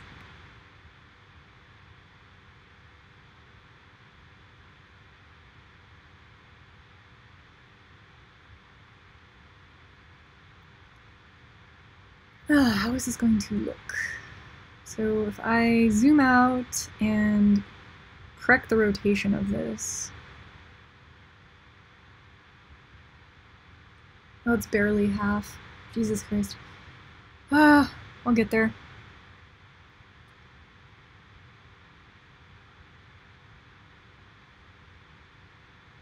It's not a bad idea.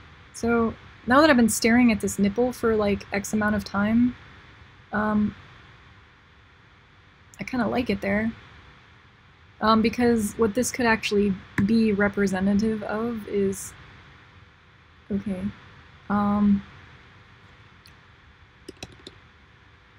like the power source that is kind of filling each one of these guys. So they could kind of be like connected in a way. Maybe it will be lighting up their eyes. So this is going to end up looking like one of those electric ball things that has the lightning inside of it. There's like that bead in the center, and then there's all the little plasma strands like branching out from it. I'm thinking that's what I'm going to do. So this will probably go through the core of their body and then be the color that each one of their eyes is, and it will relate back to them all receiving energy from this like core, like kind of abstract concept of energy that's given by the circle that they're standing on. Plus it kind of like tethers them to something, which I like. But I'll do that later. I need to finish drawing all my little people. All the people. I'm gonna check the chat. Hi, Paulus Squalus. Sorry it took me so long to see that you're in the room.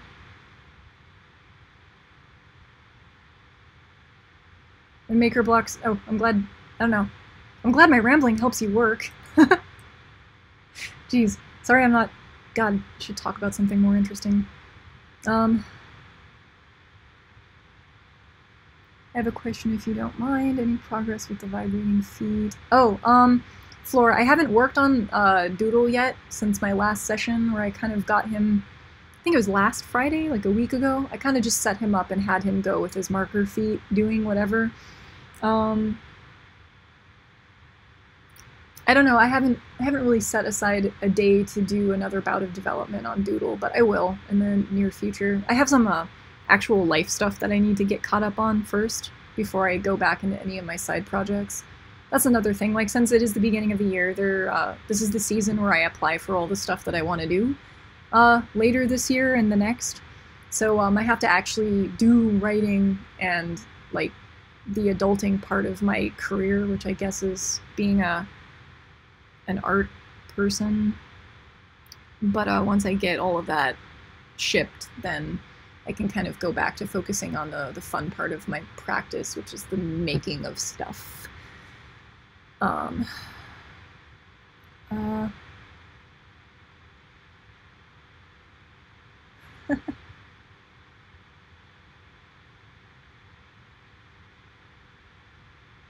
Wait, what?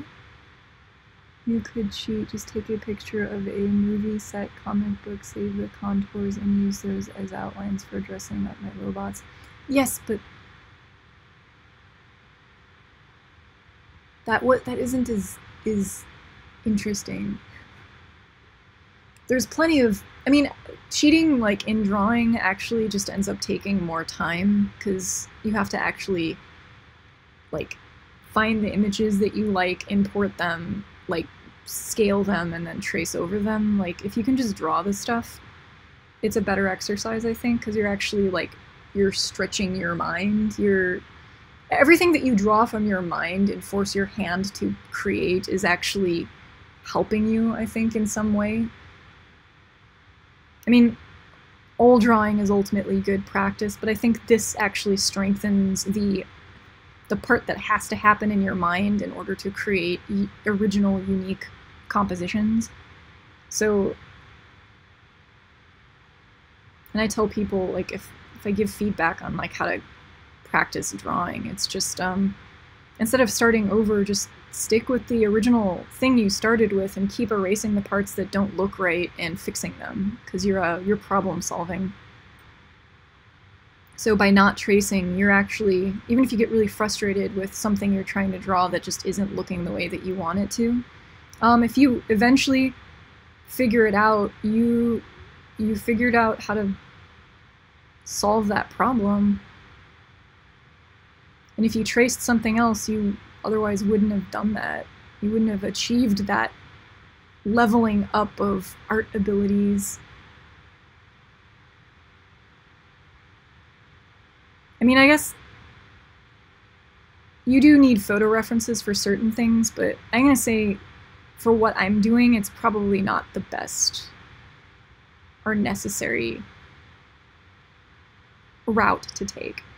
Whereas for my oil painting, since it is just one painting and it does need to look spot on and good because that's the intent, is like some element of realism, I will use a reference photo and I will copy the outline of everything and make sure the proportions are correct, like 100% spot on before I start doing any of the rendering whatsoever, because the point, like the means to an end, is that it has this sort of regal classical painting like vibe, feel, aesthetic, whatever. This, like for the comic, like these literally are abstractions. They can be whatever I want. And since it is my comic and it's a universe that I'm trying to depict in my mind, like the more that I can actually take from my Sarah mind and put into the comic, even if it's just stick figures, it's still helping to support the universe that I'm striving to create, even in some like subtle kind of basic way. So all these little honest renderings of people are like abstractions of people. They're part of the GravityRoad universe. This is what they are. They're being birthed right here, right now. Like this is what the characters in my world would look like.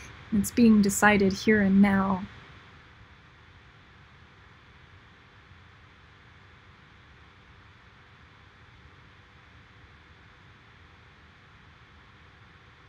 And I think this guy,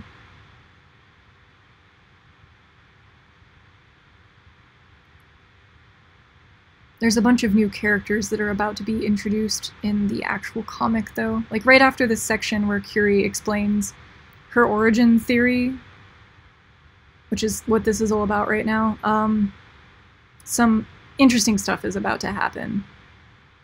But this backstory is kind of necessary. The chapter is called Point of View, and the reason for that is that in this specific chapter, a lot of the characters are going to be kind of throwing their opinions at the main character, which I'm not going to elaborate on, but there's going to be a lot of storytelling, and everyone's going to be basically like explaining where they think they came from, and they're going to be justifying why they're doing what they're doing in some capacity, which is what humans do. We all do this. Like whenever we have a conversation with somebody, we're all kind of groping at what we do, why we do it, why it's meaningful for us, who we are, what our lives are like.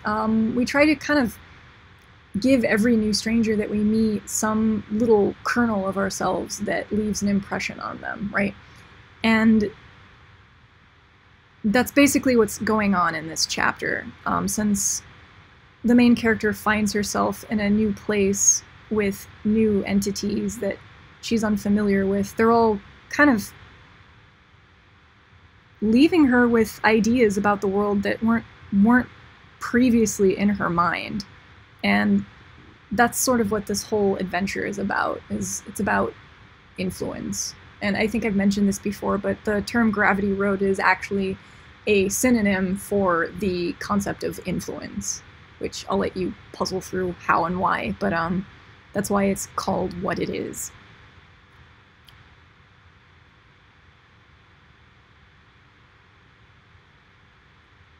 But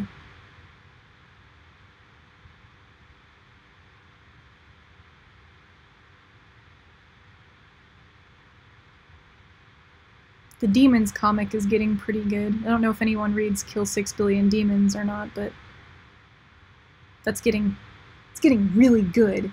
Like I'm very happy with every aspect of that work.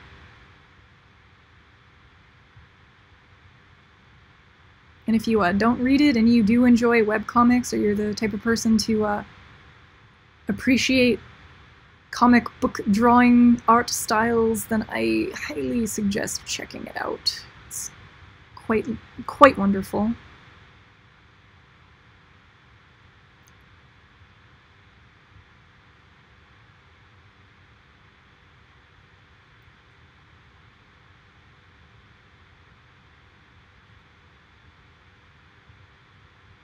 I am getting hungry. I might go grab another giant spoon of peanut butter and push it in my face. I'm talking about peanut butter like it's enough sustenance to keep me going and not pass out at this computer chair.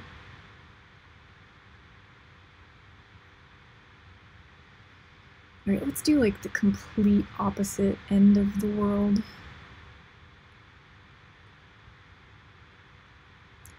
Like these people down here, like what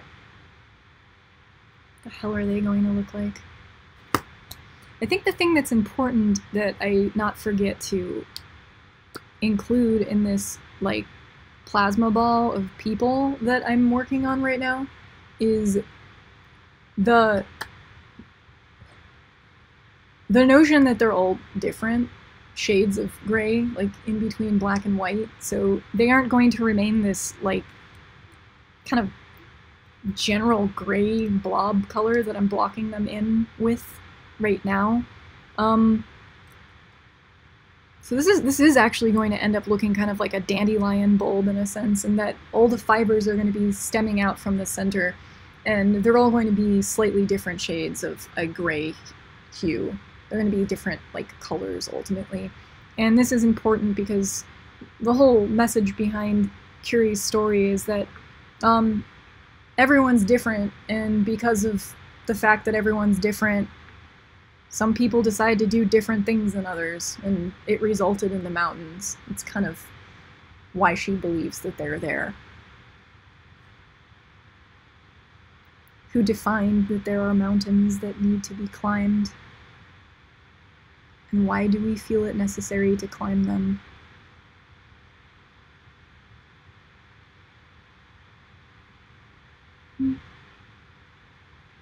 There, happy. I'm just gonna make another happy little robot up here. Just gonna be chilling out, standing on this orb, all alone, with its hands to its sides, kind of smirking. Maybe it just came into some unexpected money, or he asked someone out on a date and they said yes. Who knows? Get eyebrows. Actually not good to zoom in this much. No. Out. Thank you. Okay. No. No. There. No. Ah. No. There. Okay. I love when my buttons stick. I'm actually not entirely sure what is causing that. It's either the keyboard cover that I'm using, which I don't think it is because it works in every other context other than Photoshop, or if it's a symptom of my old-ass tablet that I've been using for the past, like, 8 million years.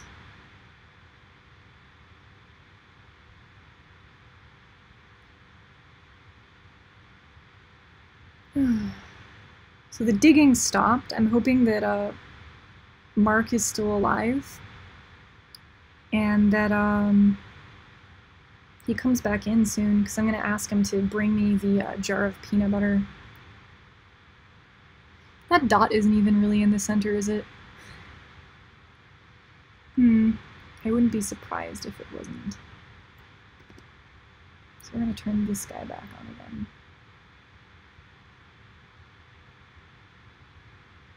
And I'm going to select this big orb. Oh god. Why did that happen?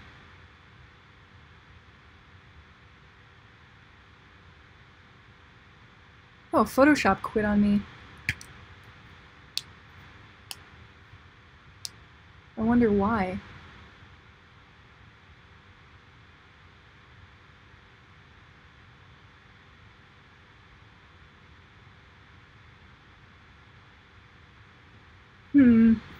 That's concerning.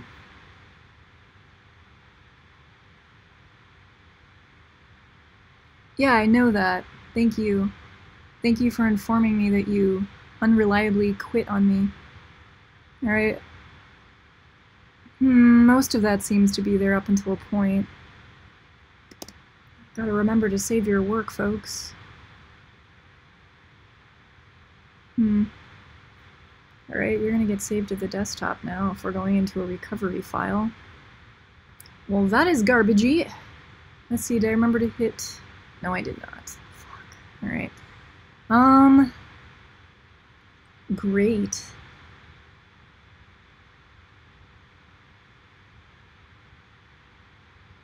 Oh, that is bullshit. I don't even know how much I lost. It looks like a relative... Oh, yeah, these guys haven't been... Oh, man, that sucks. And that one hasn't been either. Okay, so... fuck it. I wonder why it did that. It completely did a barf on me. Alright, so I'm gonna write that.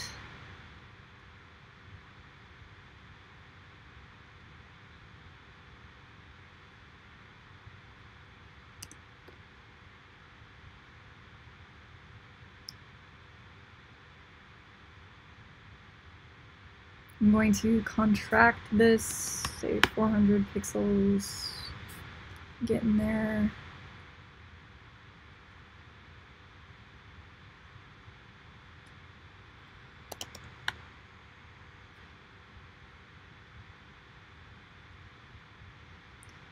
Okay, so this is true center. How off were we? Yeah, it's not too bad. I'll leave those both there.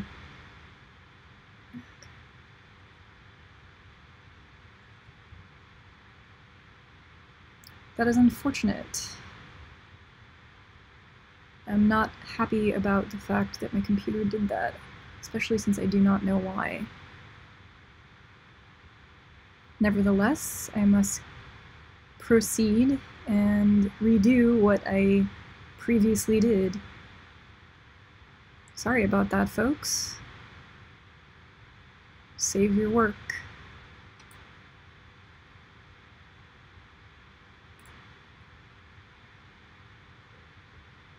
It's going to... Man, that's a bummer.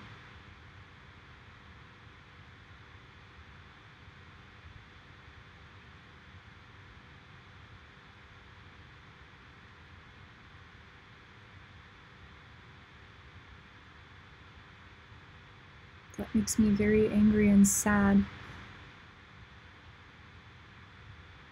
Because I do not know what I lost. I suppose in the end it does not matter. Actually going to lower the size of this by 2 pixels. Okay, I hear Mark digging again, so that means A, he is alive. And B, he's not ready to come back in the house and bring me peanut butter yet.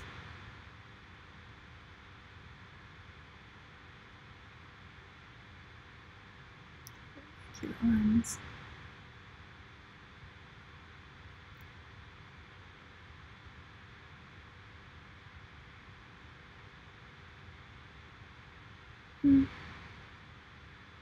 I could just, like, pause real quick and then run off and get my peanut butter, I guess. I could eat real food. That's also an option, I suppose.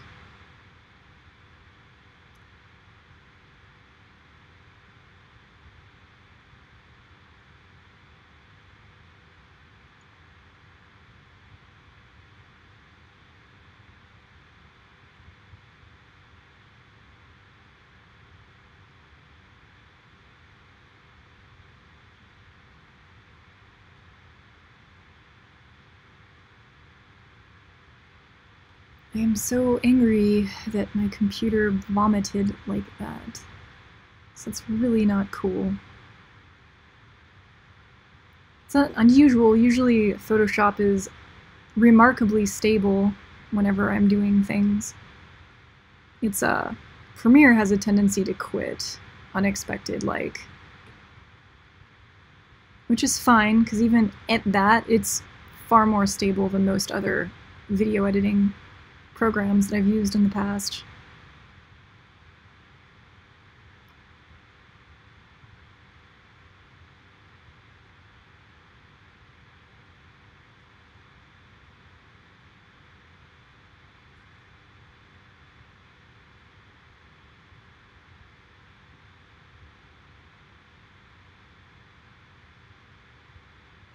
All my happy little robot friends.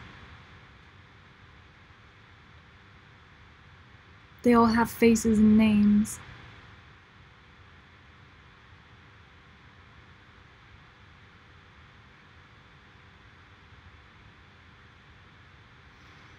Ah, bummer.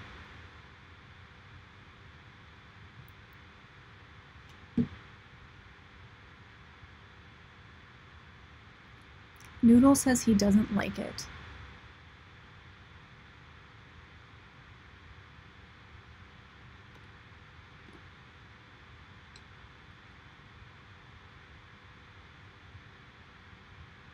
But what are you gonna do, Noodle? Nothing you can do about it. Nothing Mommy can do about it either.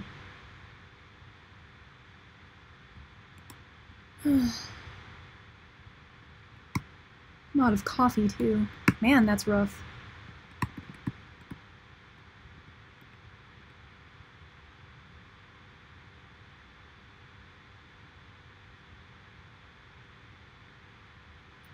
Stay on task, Raptor. There's much for you to do. I think I gave this guy arms too. Man, I lost a bunch of work. God, that sucks. Save. Save. Remember to save your work. Command S when you pause. Oh god. Do I take my mom's phone call? No. God knows what she's going to say. I do not want that wild card on my stream. Sarah's mom just said, what? I'm gonna check the chat real quick since it's been like 100 years. Oh my, there's other people in here. Hello, Lord Grease. How are you doing? Call me Zelda. Hey, Zelda. Pop-Tarts and peanut butter and Nutella. Yum. Yes, that sounds delicious right now. And then Roy Droid's in here. Cool. Ah, yeah, the video does have a record of what I lost. Bummer. Some things you just don't want to know. But that's okay. If you are a monster, you add banana in. We used to have bananas and I ate them all, which is unfortunate. I should just, like, join the dark side. Macs are not poison. Macs are awesome, and I love my Mac. I'm just surprised that it did that. I wasn't expected. It wasn't an expected thing. I mean, it's never expected when your computer crashes on you. It's just, I don't know, Photoshop is, again, it never crashes. So I'm surprised that it just decided to take a dump, like, right now in the middle of everything that I'm doing.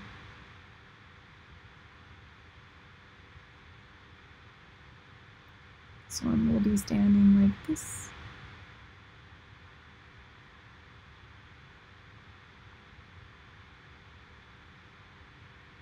There. My little personage abstractions.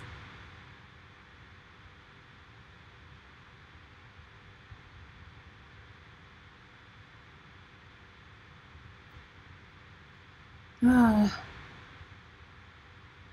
Mark, bring me peanut butter!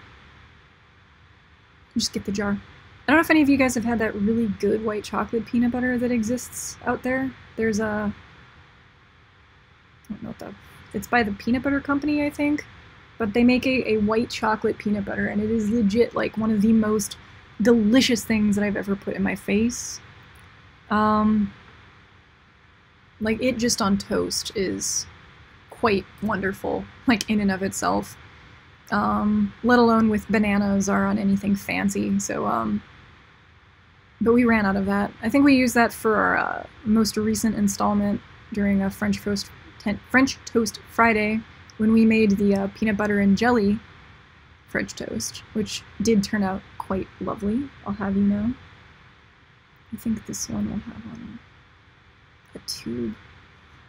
This one will have on a tube. It's gonna have like a tube hip skirt and maybe like some weird like wiggly bits going down like this.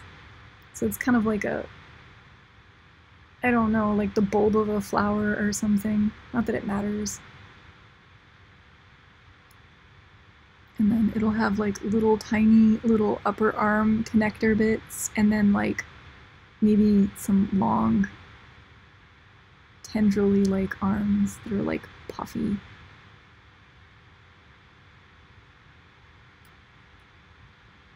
And then there's this like creepy amalgamation next to the bulb one that's standing all funky and it's not facing the camera properly. You must die. I will draw you over. I don't like your pose. There's probably someone out there that's like, no, don't kill that one, it was my favorite. This one can be, it can still have that face. It can be like, and maybe it's like little bun thing on the side.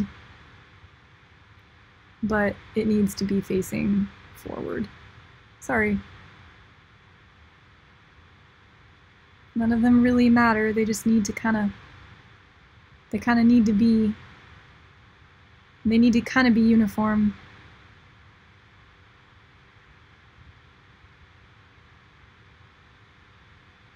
Stovepipe legs, that's what you get.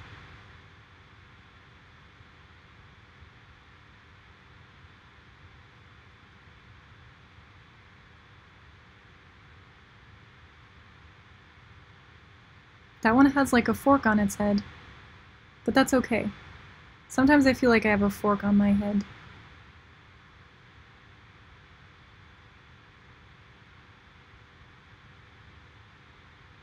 We all have days when we feel like we have a fork on our head. Or in our head, I don't know.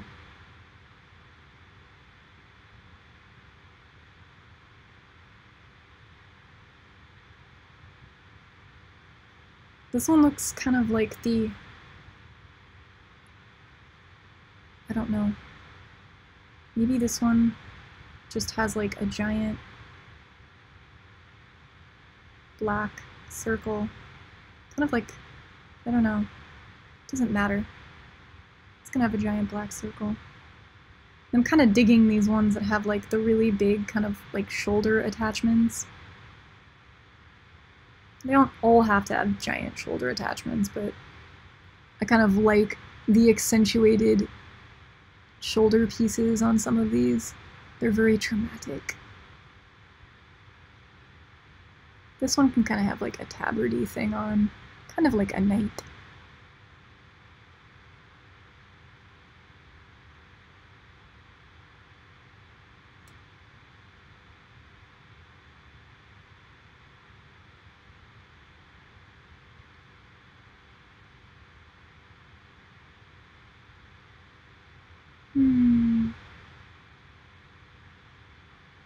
So yeah, guys, this is kind of what I spend one day out of my week doing these days. What the fuck was that? I spend one day just sort of sitting in this room in relative silence, now working on my page in like deep meditation of like what it should and shouldn't be, which is probably good, I think, in the end. This is a nice break from like stressing myself out over applying for shit and robots and whether or not I'm following up with everything that I should be following up with in the right exact way. I don't know. There's a lot of like miscellaneous weird pressures in my life that I kind of put on myself. I mean, I know we all do that, but I'm always trying to kind of reframe my perspective on all that stuff, because sometimes it does feel a little bit more daunting than it should, probably. I have all these things that I want to get done. I have all these things that I want to apply for.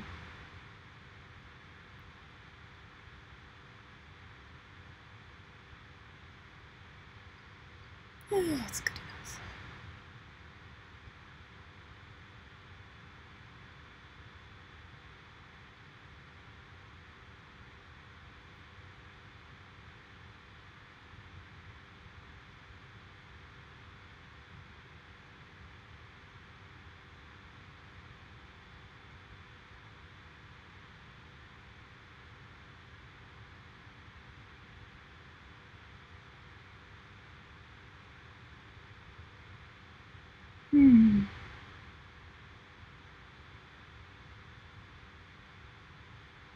Does anybody else draw? I don't know, like, it seems like there was a time in my life when I was in art school and everyone drew, because that was just what you did. It was like the base thing that you learned how to do to kind of like relate your brain to the physical world in some way. It was like a, I don't know, it was a bridge. It was between your head and the world of the explaining. It was the drawing art, and everyone did it, and everyone was good in different ways at different things. And then after a certain point, when I hit a certain age and like exited that era of my existence, no one draws. Like, nobody. Like, I don't think I have anyone in my life right now that like does it as a thing that they just enjoy. Where I used to have drawing jam sessions with certain friends, because that was what we liked doing when we got home from school at the end of the day. We were like, man, that was a really rough day. So-and-so's class was super fucking boring. I'm gonna draw for hours now to kind of compensate for all the trauma that I just endured. But like, no one does that. It's weird. I mean, people do other things. Like, people I know do different other things for hours on end that is like their equivalent of drawing, but no one does the draws. And I kind of miss it. It's like one thing that I do kind of long for now and again is just the drawing companionship, I guess. I don't know.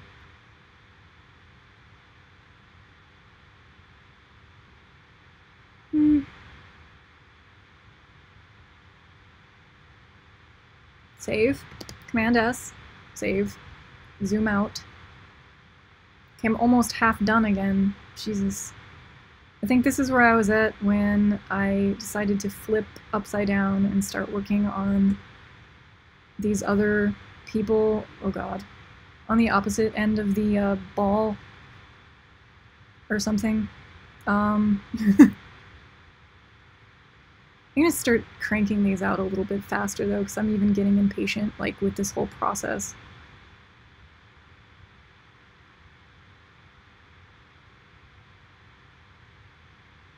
Comic doing is process heavy as fuck. Because you're not just doing one drawing, you're kind of doing like 4 or 5 or sometimes 6 drawings in one page, and they all have to kind of be tight and articulate visually, and it takes a lot of thought, and then you have to fit text on top of everything, and that's so agonizing sometimes, to just get the text to go on top of what you just spent so much time drawing, and then get the two things to agree. So there's like formatting, like you have to have like a sense of what your layout's going to be, and then you have to actually like draw the correct images, and that's a challenge in and of itself, like just deciding what the best way is to visually represent your idea. Because even if you can draw really well, you might not be drawing the right things. It is scary shit, folks. There, you're gonna have eyes and maybe a little weird mouth like this. There. That's a mouth. And maybe some like fish things. There.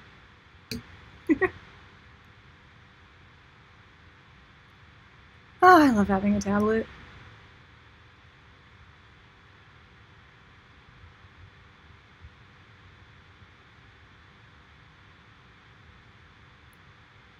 You can have little fat cheeks, like that. Kind of like a Pikachu.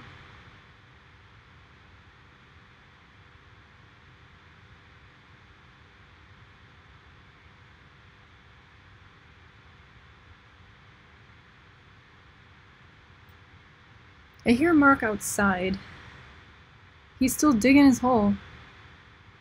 He's digging himself in a hole. He's digging himself in a hole. What you gonna do about your hole? This one's looking kind of skull-like.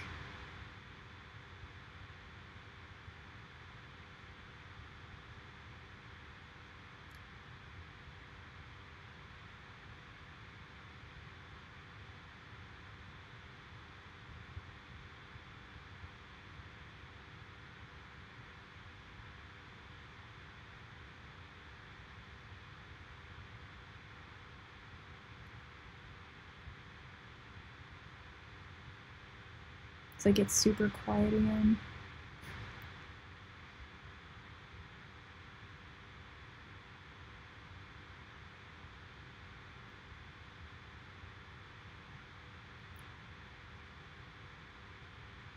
All these people need souls.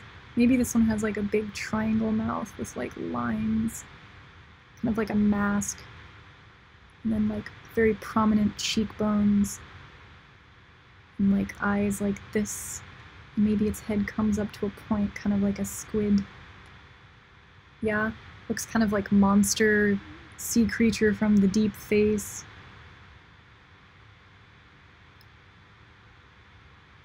How about that? I feel like Bob Ross.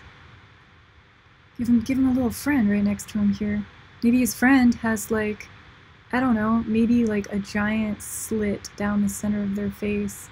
Yeah, and that's like their mouth, and they have tiny little eyes down here, and maybe some little cheeks, and like a bulbous forehead, but this is kind of like some weird, like, fibery shit on there, like, all up inside, and maybe like a skinny little neck like this coming off.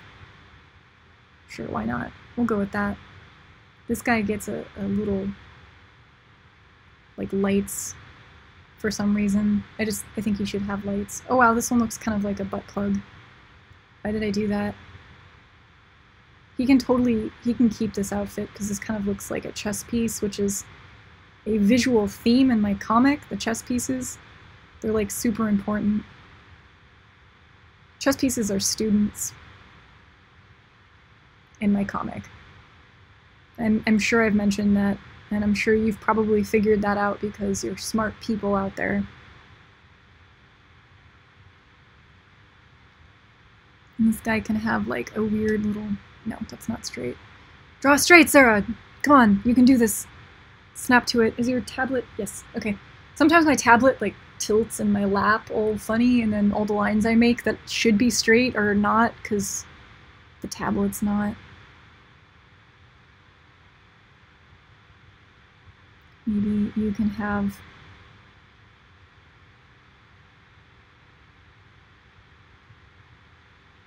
just a big black spot.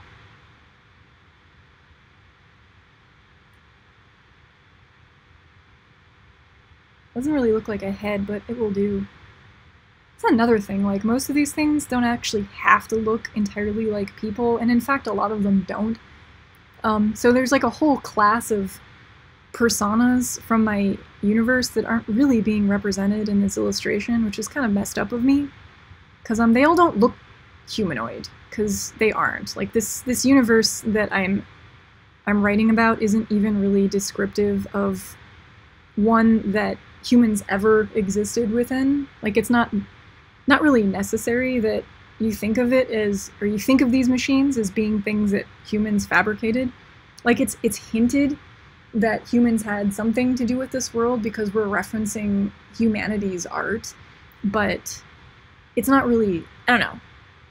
Maybe it is kind of important, but I don't know. To me, it's not. The fact that humans ever existed is kind of second in importance to what they're actually talking about. The actual discussion at hand.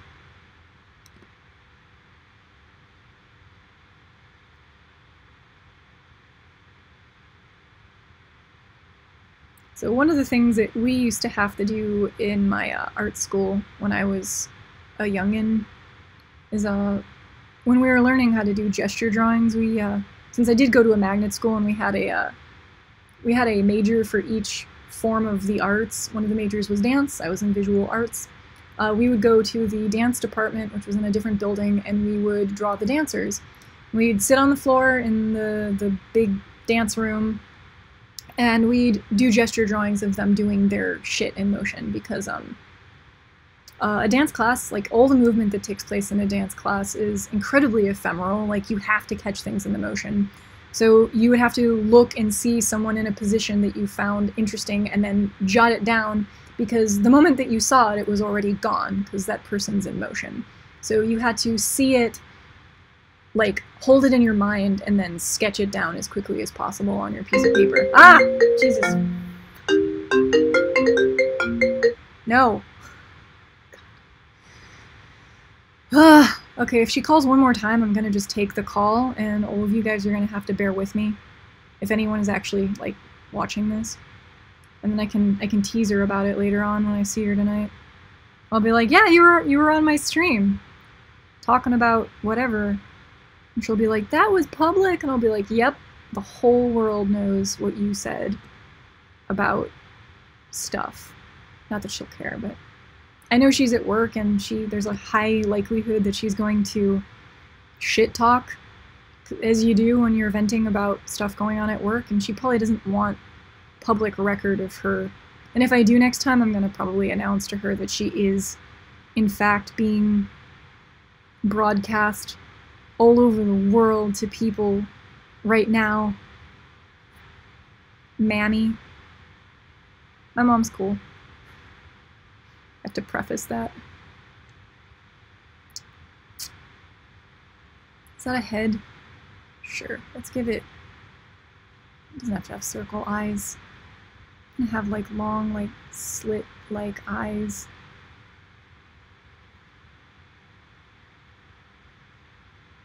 See, this chart of like personas isn't representative of all the different forms of personas that exist, because clearly there's at least one character in this world that looks like Noodle Feet, and Noodle Feet is not here. So Noodle says the ratio of feet-based life form to stick-pole life form is out of whack in this universe. So he's not super happy about that. I'm gonna check the chat, and I'm gonna go get a spoonful of peanut butter to keep myself from passing out. Oh, MakerBlock says that they draw all the time. I have a desk job, so drawing stupid things lets me get my silly out style, like the scorpion. Oh, awesome. Oh my god, you'll love Maker for a booth project. That's awesome. Cool. We should have, I need to have like drawing sessions. Like, one of the things I need to do during my streams is like, I don't know, maybe I should like draw something and then promote, or not promote, but like prompt other people watching the stream to draw the same type of thing with me. And then when I'm done streaming, we can all like tweet our pictures at one another and see how ridiculous they look. So like I can start the stream and then be like, okay, kind of like the scorpion, like I can be like, hey, today we're drawing like what a scorpion would be like if he was actually helpful and not a dick. And then everyone would go and do that, and then it would be like a thing that we all kind of collectively like participated in together, and I think that would be really kind of cool and special.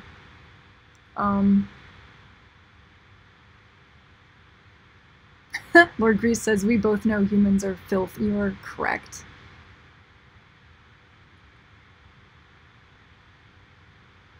But I'm gonna grab a spoonful of peanut butter real quick. If you guys think that drawing idea is a good one, then let me know, because I might do that in addition to doing the comic thing on a day out of the week. Because any excuse I can make to draw is one that I'm going to make.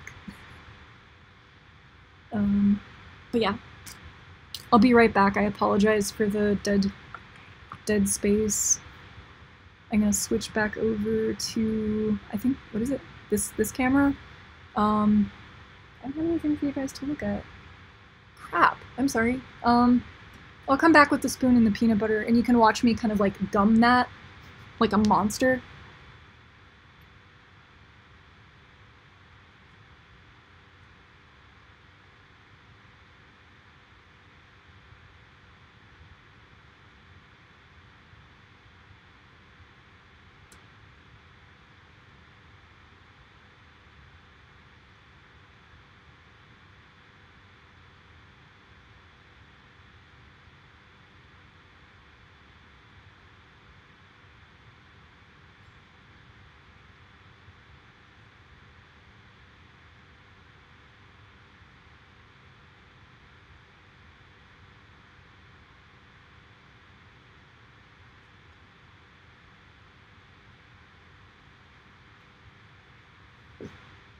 Yeah.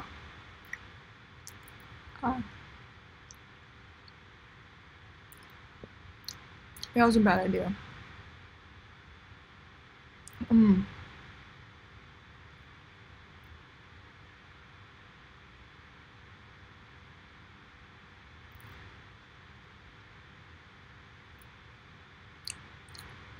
god.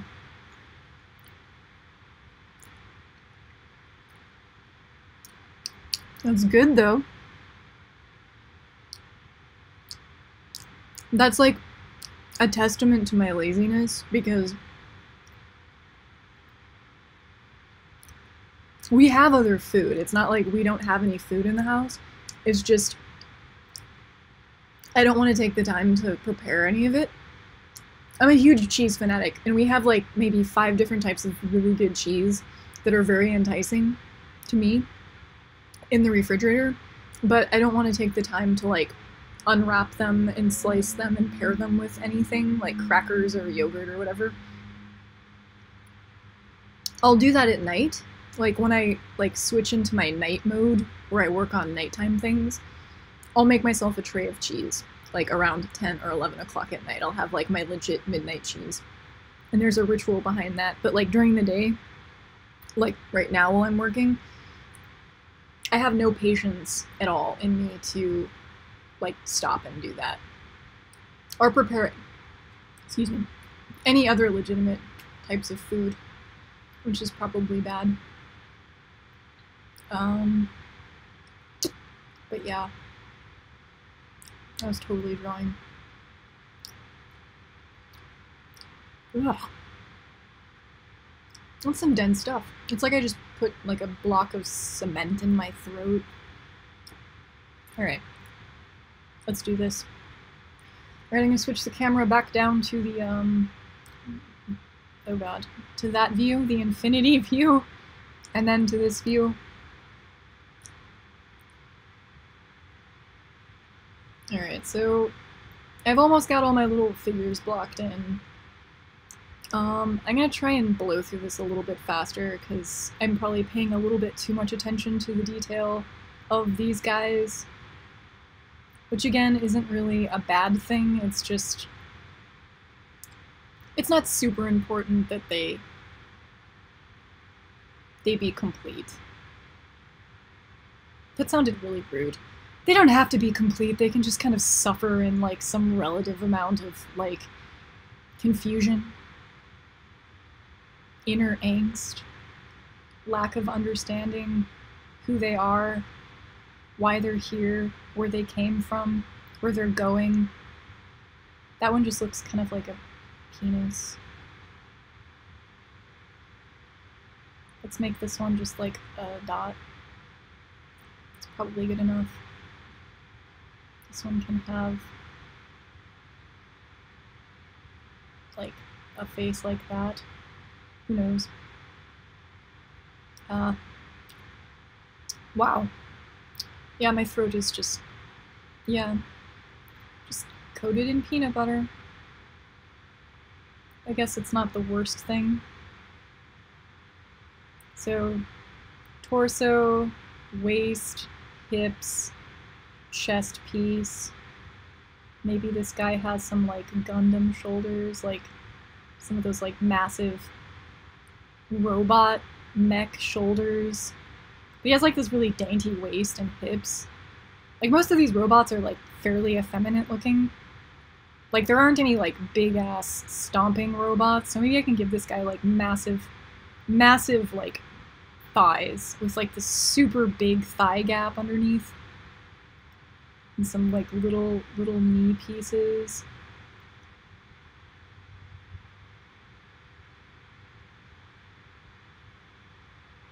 And some little mech feet like that.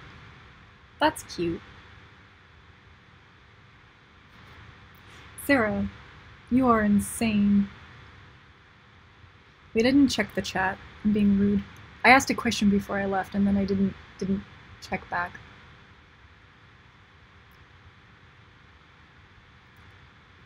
Alright, I'm checking the chat.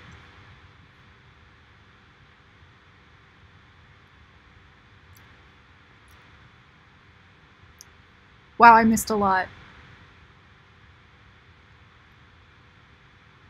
Oh, Floor said bye a while ago. Sorry, Floor. Enjoy the food, though. Oh my gosh. Noodle says, yeah. Buttons perfect. Monster at a banana. Okay, I see. Where the chat was. Yes.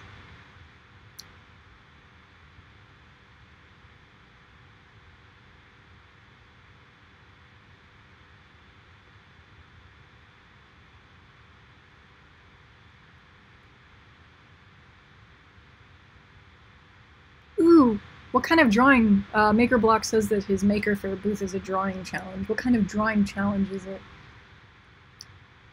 Because I like challenges and I like drawing, and I would totally partake in your exciting challenge.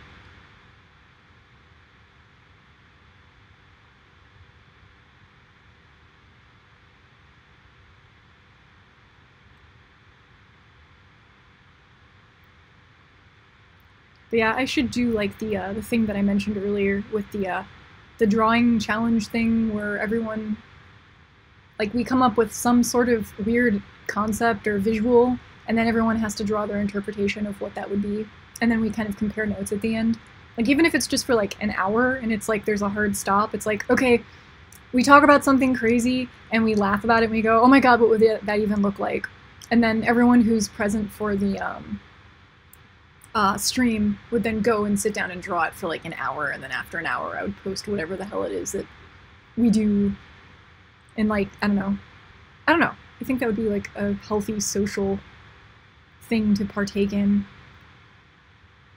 Yeah, this guy is kind of like a little dwarf. Yeah, Mark is definitely the uber dwarf right now because he's outside digging for shit still. It was funny, he wanted to go out and dig his hole last, what was that? I think it was Sunday? But we ended up going out with my mom instead. Mamuti. Maybe this one just has like some, looks like a screwdriver. How would that move? It probably wouldn't. Does it matter? Probably not. Maybe this one has like really like long appendages that kind of just hang down on the side with like long fingers.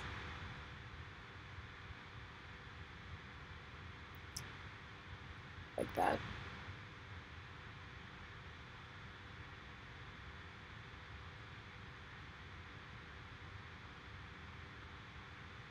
Is that a machine? Sure. Could it work? No. Maybe. I don't know. This one just looks confused. Like, if I were a machine, this is probably the face I would make all the time. Just like this look of just kind of disappointment and confusion combined. That's my face. Disappointment and confusion combined. And there's like Breadhead right here. He's probably not gonna fit behind that big dwarf-like guy, so I'm just gonna get rid of him for now. Okay. Save. Save, Sarah, save, save. No. Save, save, save your work. Make sure you save your work. If you don't save your work, then Mark is gonna twerk. Twerk, twerk, twerk the Mark. He twerks all the time. Twerk, twerk, twerk the Mark. He does it like he's fine. He's so fine. That Mark of mine. He likes to twerk his shit. Well, he digs his pit in the backyard, working so hard until we go out for fish. Do-do-do-do-do-do. Go to bed, Sarah, you're drunk.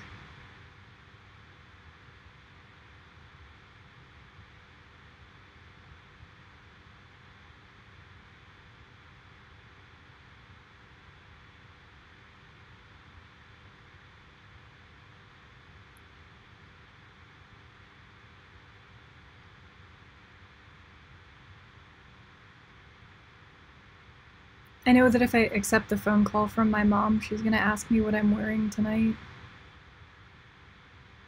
Because it's very important to her that I wear something cute tonight. And she wants to know what it is before I leave the house. And I know this. And I don't wanna have this dialogue with her, so I'm avoiding it.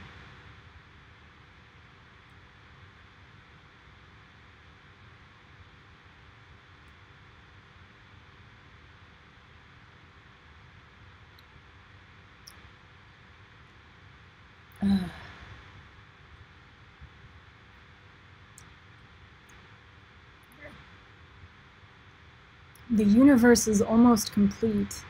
And by almost, I mean like half.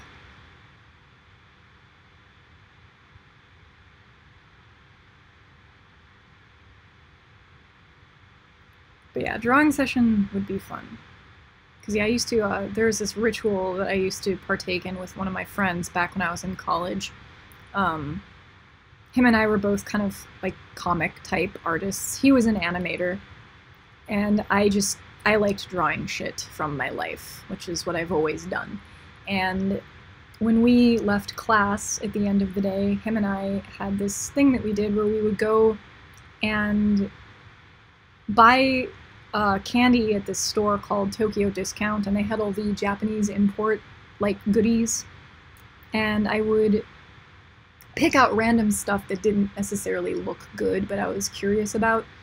And I would get all this like candy goody like treat stuff, and he'd do the same thing, and we'd take it back to my parents' place, and we'd sit down at either in my room or at the dining room table, and we'd eat the candy and we would talk about absurd shit. And then when we came, like, something came up in discussion that was weird enough, we would then draw that, and that just sort of happened for the rest of the night. It was like a social drawing dialogue. And one of the things that we used as a catalyst for our points of departure was either really bad anime or weird anime or a hentai. And we would find the most like horrific, terrifying hentai that we could find on the internet, like in the deepest, darkest bowels of the internet. And we'd watch it and draw like parodies of what we saw. So it was like in no way like us being horny like youngins or anything. It was just us being completely stupid, which is totally in character for us at that time. And my parents would like walk in the room to check on us and see what we were up to. And I don't know what the hell they thought we were doing, but oh, this guy's turning out really cute. But we'd look at the Japanese whatever we could find that we could draw in some like weird mocking parody way. We would go balls deep into that.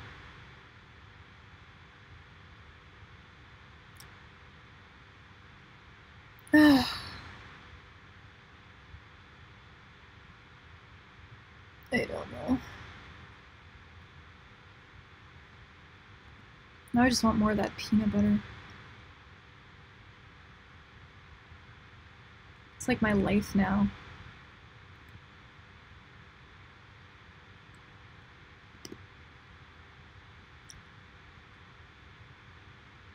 Peanut butter life.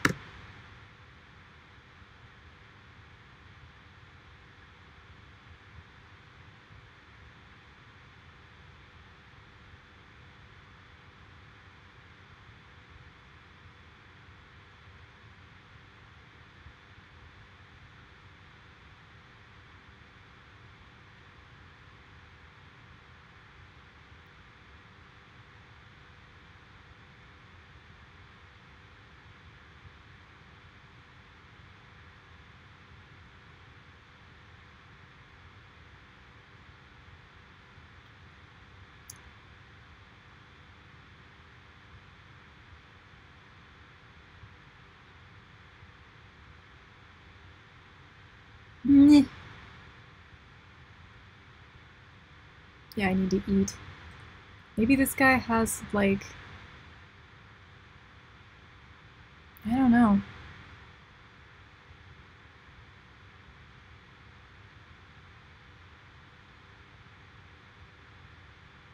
Need to draw more often. So in addition to this story, there's this other story that I really, really want to start illustrating. But that's going to take even more commitment, and it's going to involve me stepping even further out of my comfort zone in regard to drawing, because I would have to draw people more, like legit, like flesh human people, which there's less of a fluff margin when you're drawing humans, because we know what a human should and shouldn't look like, because we are human, right? So in drawing people, you have to kind of slow it down and make sure you get your proportions correct and that their face looks consistent between each frame, and that you aren't doing anything weird, because people will notice. Like, you want to stay consistent when you're illustrating characters that you're trying to develop. And I want it to look really good, because the story is very visual, and it's important to me that I create these settings properly and take you to these places that are in my head. But I have to also commit to however much time it takes to properly execute everything. And I don't know if I'm ready to do that yet. It's like a really big commitment to me. It's like probably, if I do decide to start doing it, if I do start illustrating this story, my stress level is going to shoot through the roof, and I know this already. Because it's a story I've been working on like my whole life. It needs to be, I feel it's time for me to start actually cranking it out, because when I was younger, I didn't feel like I had enough life experience to sort of use as a base for developing like the characters and the content. But what it's about has roughly stayed the same always throughout my life. But it's just I've experienced enough like heartache and betrayal and happiness that I can actually describe more accurately what that is supposed to, like, it can convey the emotion that I want to, basically. Finally, now that I'm like a grown-ass adult with some life experience. So this year seems like the year to start it. I just need to find the time and really probably actually go back and start practicing my life drawing skills again, which might involve going back to CSN and taking classes again. I don't know. That would feel weird. Just to like have a model, or I can just have Mark take off all of his clothes and pose for me. I don't know. But I just need more practice. I mean, we all need more practice, right?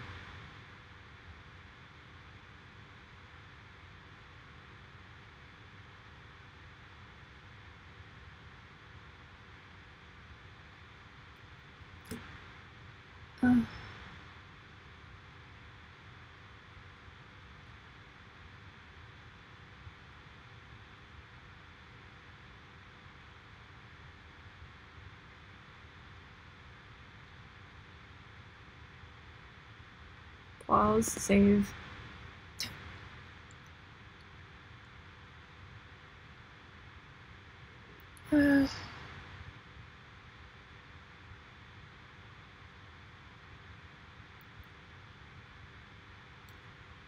How's the chat doing, guys? What?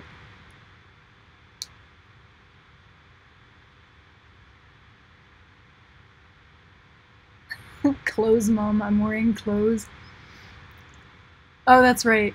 Oh, I remember I was talking about my mom nagging me about, yeah, what clothes I'm wearing. I do need to say that. If I do end up taking her phone call, Lord Grease, Earl of Maggot, I will say exactly that to her. And you guys will hear her ask what I'm wearing, because I have no doubt in my mind that she will ask what I'm wearing. My mom's really into fashion, which is great, and that's fine. It's just I'm not quite on the same page as she is in regard to her like passion for fashion. I'm just kind of, I don't know. I wear Hackaday t-shirts and like pants most days, or skirts rather. I don't wear pants, bedpans. But I'm wearing this. I'm wearing this dress thing. It's like I'm a girl. And peanut butter is life. Coding too much. My fingers just went straight for butter instead of butter. Buffer. Ha! Why it not upload comments? Will be your models. Oh.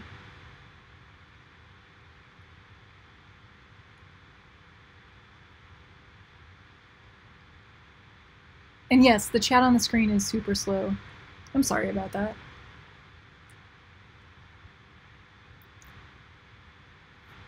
Back to drawing.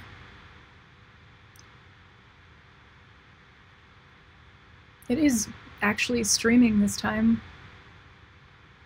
Whereas last Tuesday I didn't get any streaming in, not an inch edgewise? Inch, not a bit. I don't know what the saying is. I didn't get any streaming in. And I think I attempted 4 times to actually get the thing going, and I figured after the launch was done, it would kind of clear up again, which it didn't, because people were busy watching Spaceman float around the planet in the car. Which is cool. I mean, I did for a little bit too, but I was like, hey, this is gonna go back to normal anytime soon, and it didn't. Didn't for the rest of the day.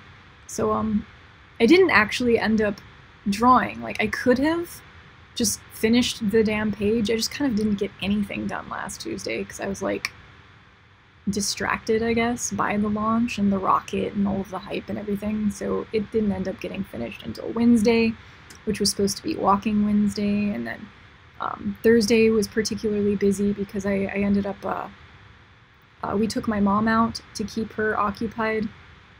She wanted to go get dinner with us and get sushi, so that was what that day became about, was the sushi eatings. And then I went shopping for an outfit to wear this past weekend. Mark! I heard the door open.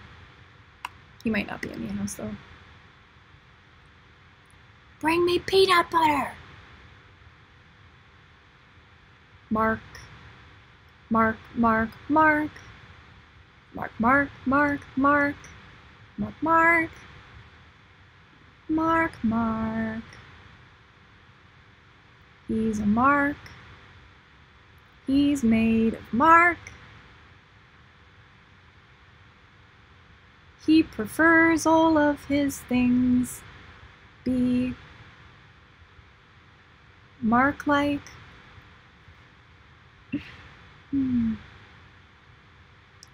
Oh my goodness.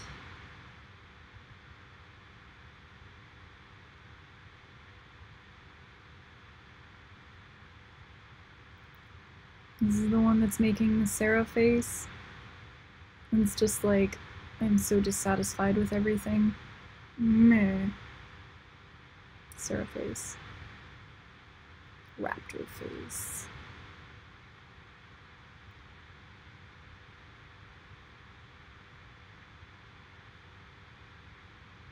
There.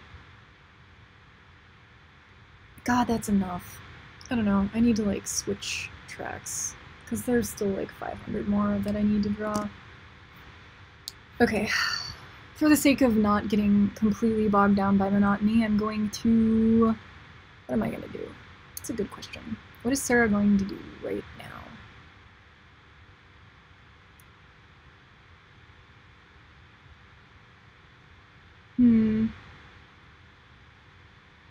I think what I'm going to do is...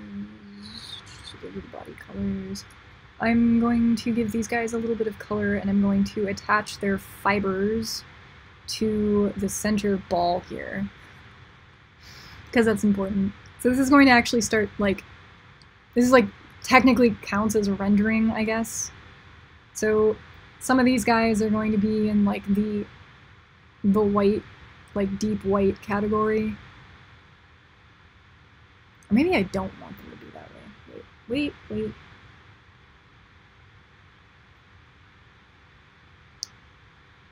Maybe these guys are going to be deeper shades of gray, like varying shades of gray. I think the thing that's important is that this fiber that's in the center here is gonna need to be like a really, really bright, like searing, hot, white color to contrast with the bodies of these guys. So these guys are going to need to be in the 60 plus gray range in order to kind of create the contrast I'm looking for. But I do want there to be some variation because part of the reality of their world is that they are all different, and the way that that's like visually represented in that they are all slightly different shades between black and white. They're all shades of gray, just like people. So, I don't know. I think what I'm gonna do is I'm going to turn off the ball. So this thing is going to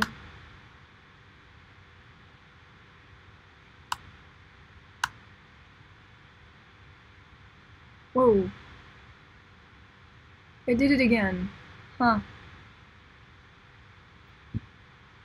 Interesting, I wonder why. I wonder if it has anything to do with the streaming.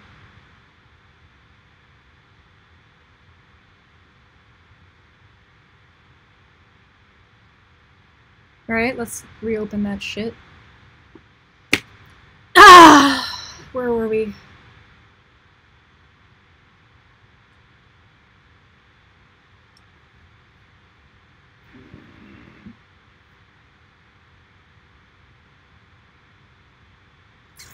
I didn't even open it this time.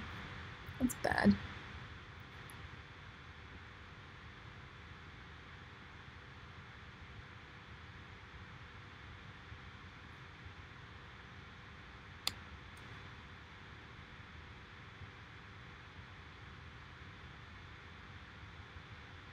Maximum frustration.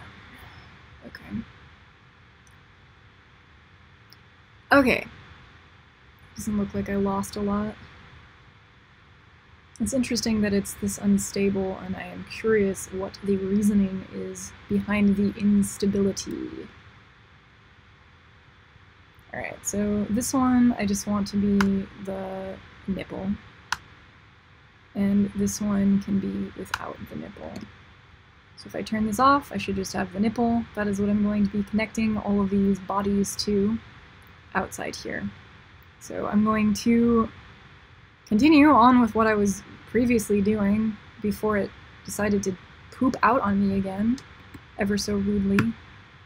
So again, gray. Never gonna get all these little screaming faces rendered. Jesus.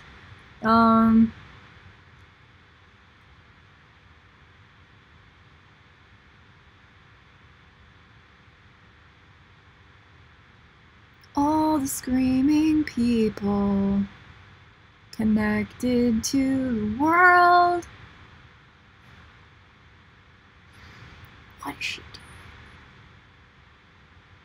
doing? Okay. I think like some button is getting held down that's confusing the computer, and it's causing it to crash. So I don't think it has anything to do with the streaming software. I think it's just my keyboard's getting stuck down, and it's like when I press certain things, it's telling my computer to do things that it doesn't want to do, and then it's crashing on me. So I think that's more representative of what's baning me right now. Not banging, baning me. Fa la la.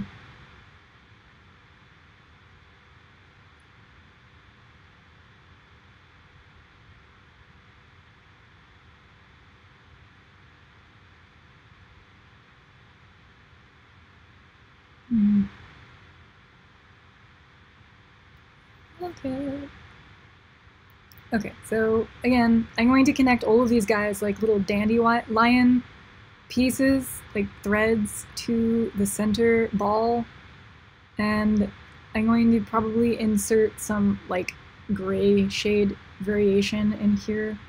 I'm going to remember to rotate my canvas as I do this, because it's going to help me make sure that these guys are kind of roughly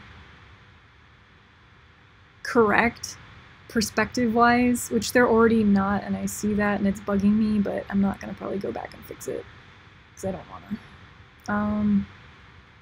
So the world will deal.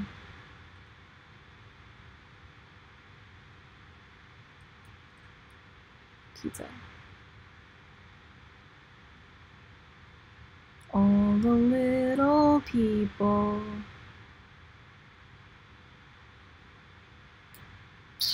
There.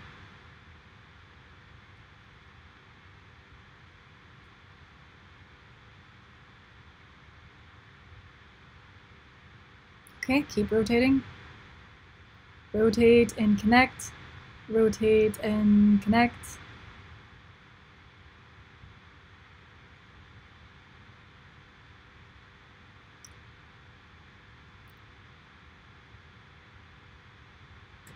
It's not really like correct. There's a way to cheat that. Alright, I'm gonna save before I do it in case it legit cannot handle what I'm about to do. Transform you. And then I can skew you.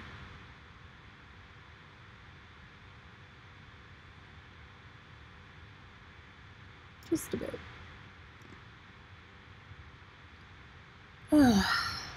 I cry at night. Alright, anyhow.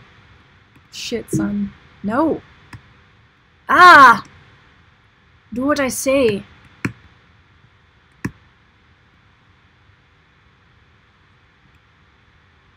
There.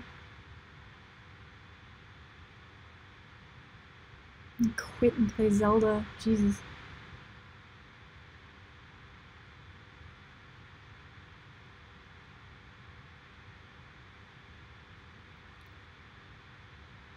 Okay.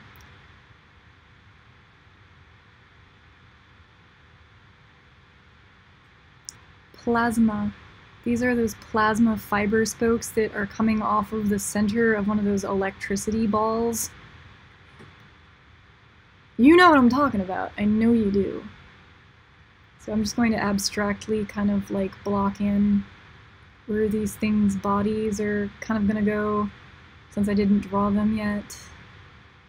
Which is fine. They don't really need bodies yet.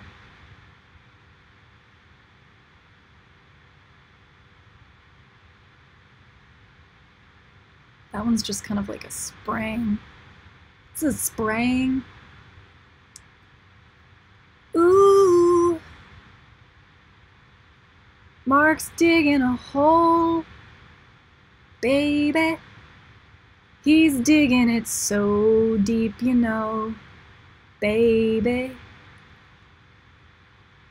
I love it when he digs that hole nice and slow.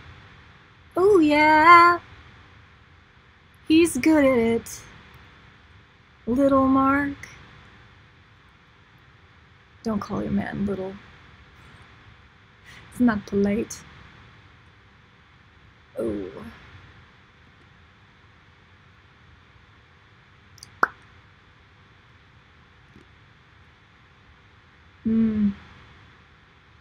Not fixing my problems. Where am I? No. No. No. There.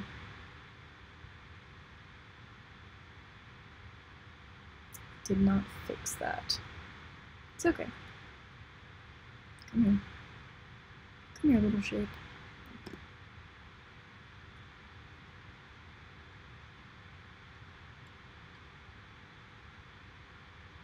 What the hell time is it? 4? How long have I been doing this stream? I haven't even checked. Let's check. Let's like start the universe. There's the universe, universe. Oh man, I've been streaming for close to 3 hours already. Wow! That is impressive. For those of you who are still here, hello. Thank you for sticking with me. Not that you need to or I have that expectation, but I don't know, your company is always appreciated. Oh, somebody said I was getting dirty. Lord Grease said that I am getting dirty. I do that. I have that sort of mind. Oh, that's here. Photoshop. Yep, save. I just gotta keep reminding myself to save. Baby. Oh man. Okay, so this one, that's gonna have some sort of body like that and go down into the earth. Some of these will have arms, because arms are kind of like important, you know, as they do. Keep rotating.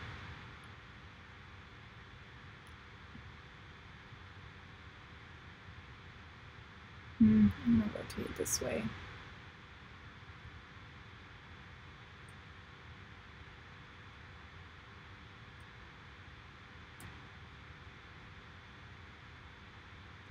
It's not really...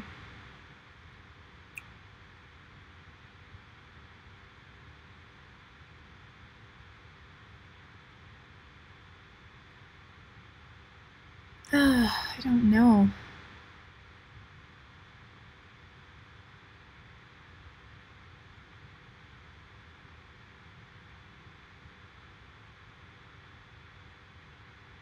It's kind of how I did the last panel. That took me way longer. Like from the last page. Or not longer, less time. That little like vignette at the bottom where they're like walking away from each other from the center outward. It really didn't take me that much time, and it was a bunch of little tiny robots too. But I literally just kind of scribbled those ones in place and moved on. And then I told myself, I was like, I'm gonna go back and I'm gonna make these better, but I just didn't, which is usually how it goes when you're doing a comic.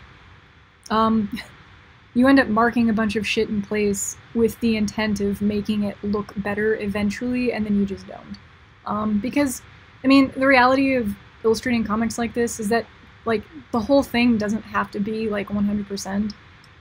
You can kind of get away with, like, 80% all throughout, so long as it's a consistent 80%.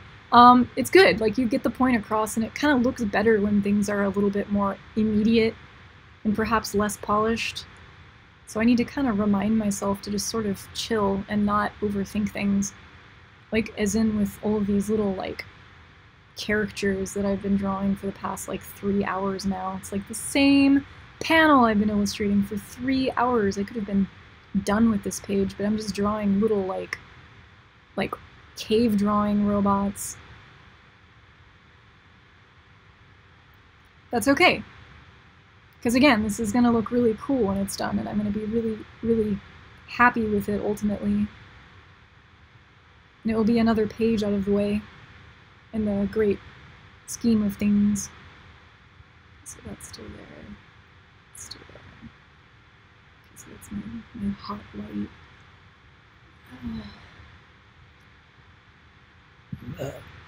Burping up my peanut butter. Yeah.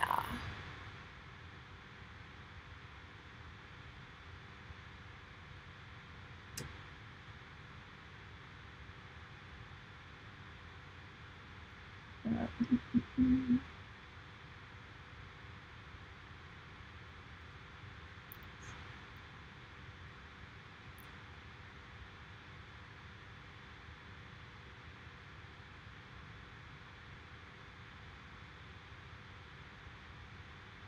I get really quiet. There's only like so much you can do on no fuel. And I know we have smoked Gouda in the refrigerator that's starting to like creep into the forefront of my mind and like whisper my name all seductively. So it's like, it's there, and I'm hungry, and I know that we're not really going to leave the house for another like hour. So I could go and get some of that. I could also pregame with a beer, which is probably actually in fact a bad idea given that I have an empty stomach. So I might just hold off. I'm pretty sure we're gonna have a bottle of wine with dinner tonight. I don't know. I don't know what the hell I'm gonna eat. I'm gonna get to this restaurant, I'm gonna be starving, I'm gonna be like dreaming of cheese and wanting just anything to just push in my face as fast as possible. And I'm gonna open the menu and it's gonna be all seafood. And I'm going to become incredibly just dry from the amount of seafood that is going to be presented to me. Mark! Keep hearing the door open and close. He's running and hiding. He's like, oh god, my name is being called by a raptor.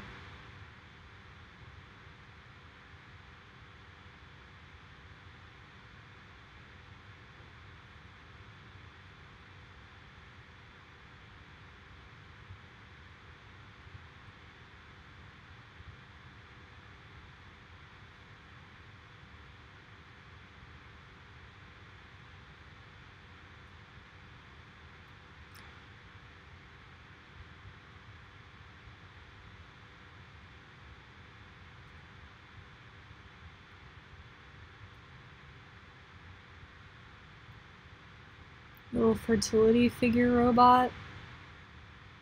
Venus of Willendorf robot. Oh god. Ah.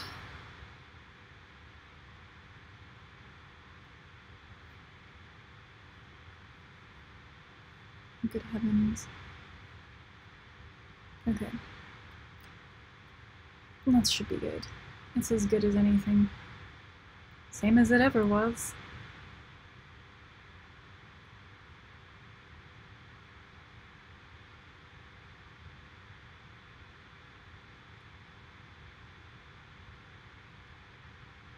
That's gigantic. We'll go with it. Why not?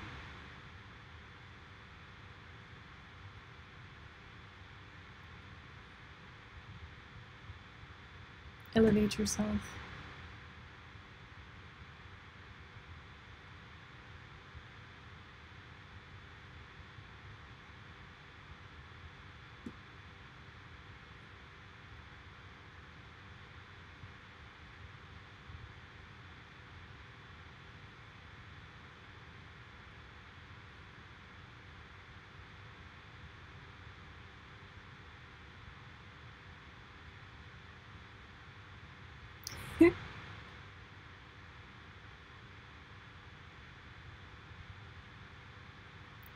Okay.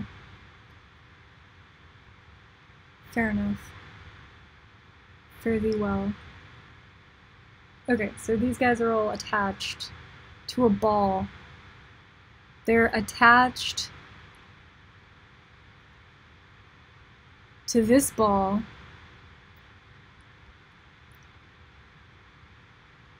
And then there's this other ball. Which ball's which? I don't even know. This one can go on the front? No? Maybe? No? There we go. Have a ball. There we go. Save. Okay. And about this time I should look at the text and be like, what the fuck is going on with the text? There we go. You're obviously aware of the forever constant. Why, yes, says White Robot, I am. I am very much aware of this forever constant that you speak.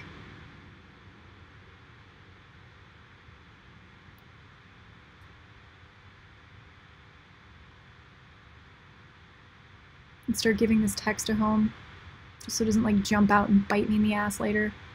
Which text does to the unplanned and unorganized comic book artist, such as myself. You're obviously aware of the forever constant. And the mountains... Wait, no, that goes up there. What? No, you go up here away from my face. There. Okay. You're obviously aware of the forever constant. To exist, we must consume energy. That goes for us fleshy robots too. It's probably gonna go right there. I think Mim's color bubbles are kind of like this opposite of Curie's, I guess. Like this.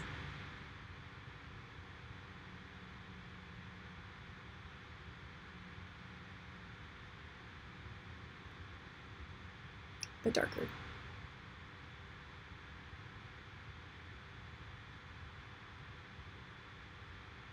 Yeah. To exist, we must consume energy.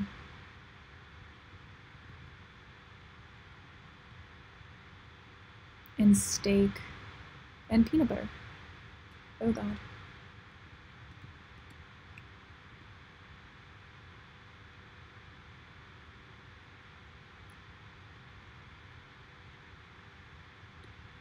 Okay, so this is gonna probably go... Come on. This is probably gonna go somewhere like here.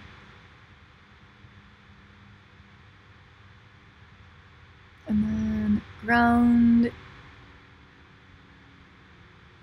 is an endless source of energy.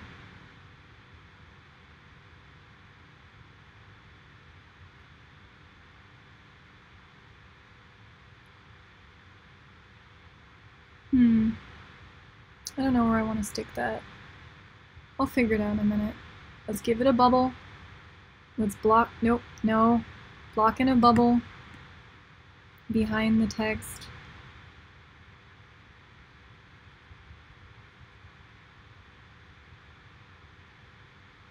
It's gonna go right, probably not right there because that looks kind of stupid. It's gonna go like, oh god. It's gonna go like, I don't know where I should stick this. Maybe you go right there, and you go like right here or something. I don't know. Maybe this goes kind of on top of that one. And all of these kind of go up a little bit.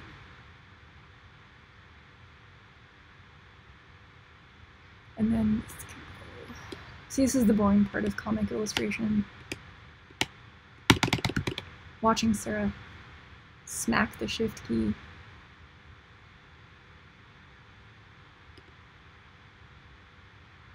Maybe that can go So that's the thing it's referencing. Or maybe it doesn't. Maybe they all just don't overlap dumb things. How about that?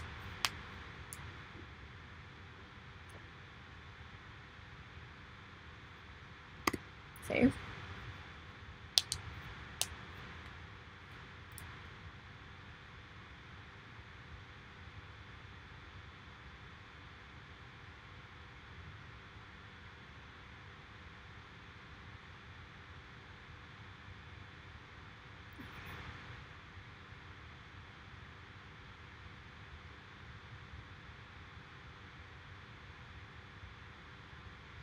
I do kind of just like that.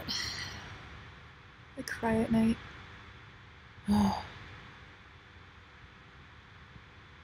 So we shall leave it. It has this very cave painting-like feel to it, which I'm kind of partial to.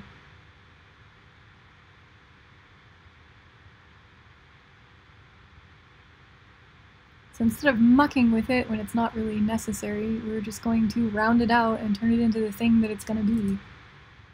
So I'm going to delete these stupid little arrows and question marks as they aren't necessarily needed, and make this look like it's supposed to.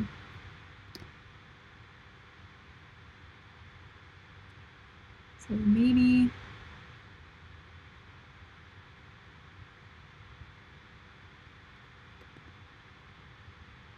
not white.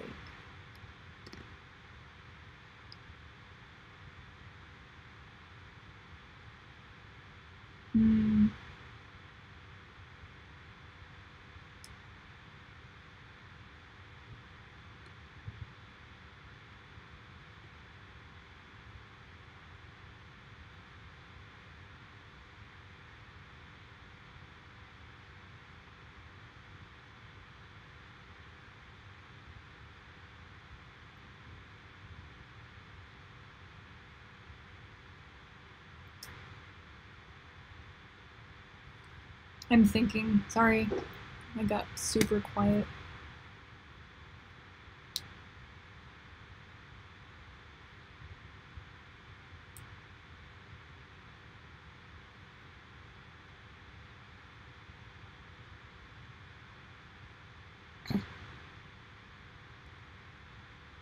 Ah.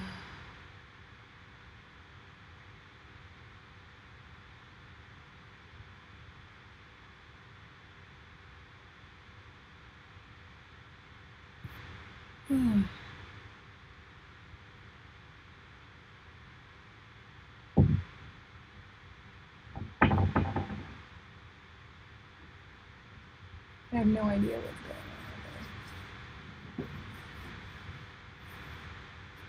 going on.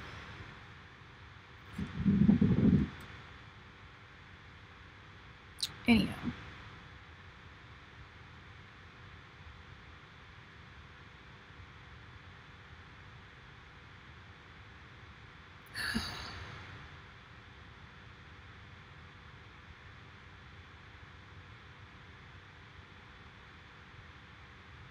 Okay, so I don't know where my head's at.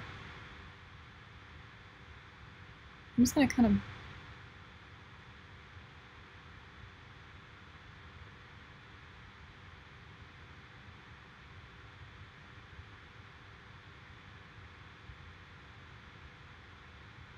I'm just playing right now, guys. I don't know what the hell this is gonna end up becoming, if anything.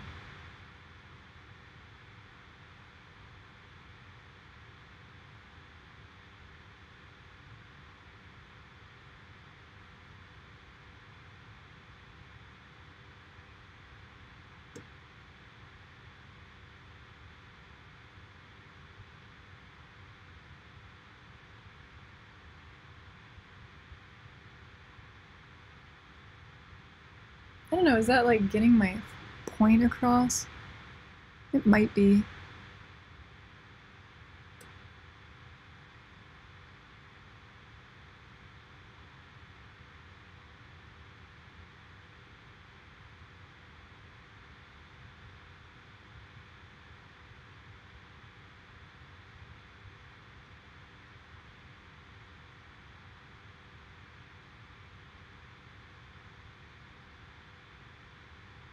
I think that looks like what I'm going for, more or less. Sure, I'll go with that.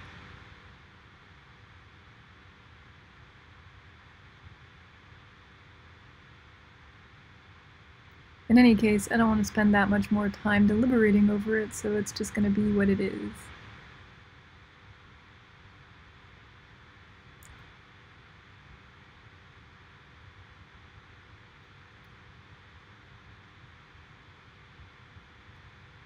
Save.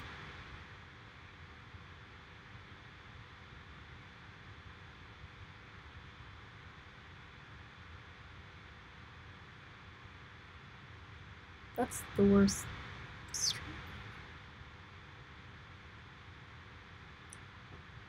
Hmm.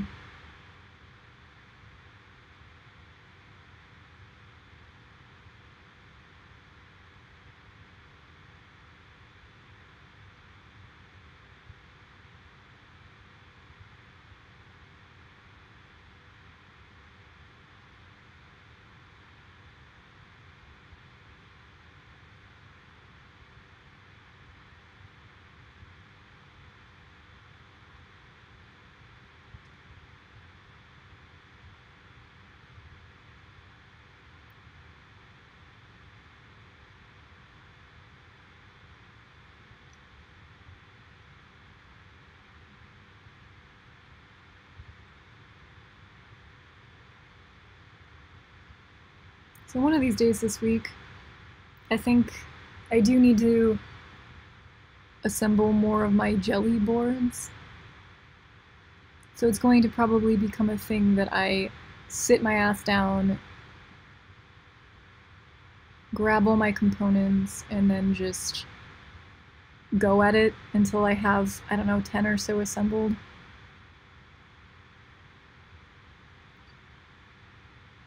Because I need to get that boat sailing.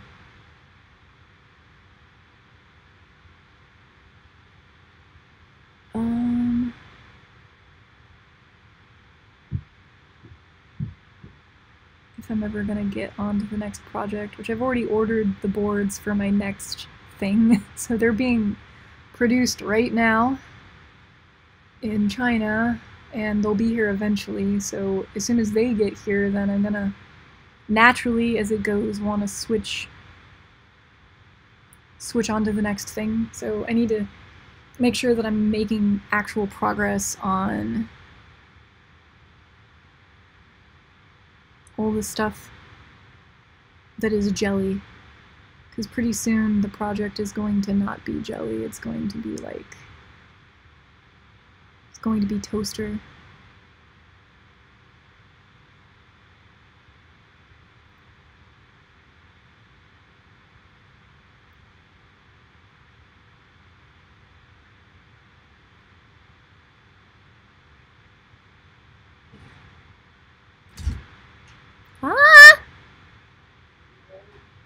I think I am ready. How was digging? Yeah?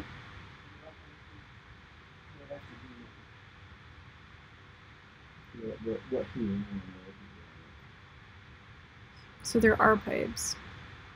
Yeah, there's a pipe over on the side, but I had no idea where it was coming from, if it was on a valve. It's not, it's part of the main water, so I'm going to add a valve over here behind the window. So I'll probably just add 4 more taps.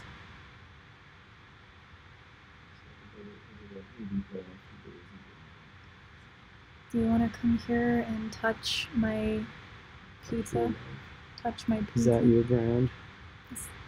You gonna make it electricity, or are you gonna make it straight lines? You still online? Yeah. You have to go. You should shower. Right. Go do the shower. I like it though. I think it's good. It's the pizza. It's gonna be a thing. It's gotta be a thing. It doesn't get to be any other thing other than the thing that it is. Because everything is what it is. I'd rather move on to the next page than spend forever deciding whether or not this is what it's supposed to be.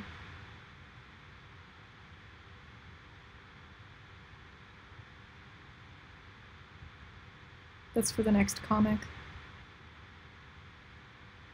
Because yeah, I'm going to be massively critical of the next one. I'm going to be my own worst enemy. Like times 10. I don't know if I want fibers. Fabbers.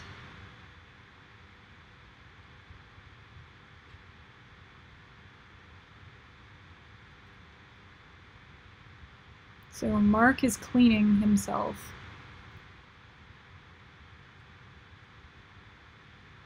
Oh, I have nothing more interesting to talk about. It's a day in the life of me. And eventually there will be a Valentine's Day dinner with my folks.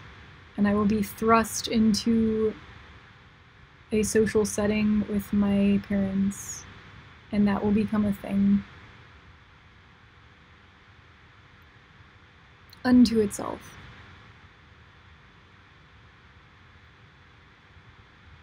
It'll be fine.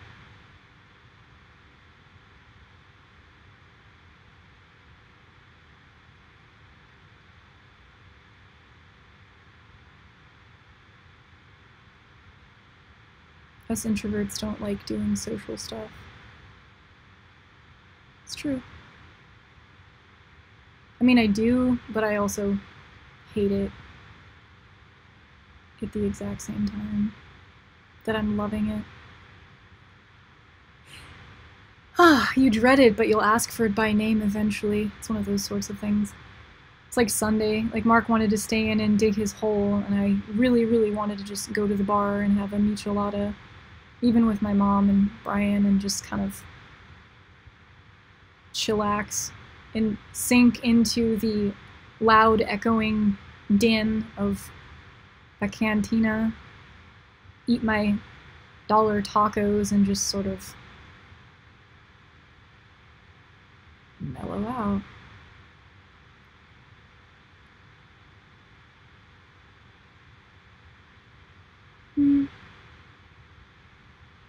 So the fun thing about this, at least, is that in another day or so, this page will be done. And anyone that was around to see some part of its, like, whatever, its progress, will be able to see what it looks like once it's, like, come to fruition, I guess. Which is how these things go. So I'm gonna have to run away at some point. Oh wow, is that off? I can't even really tell. Oh no. I didn't mean it. Stop. No. Please stop. Fuck off then.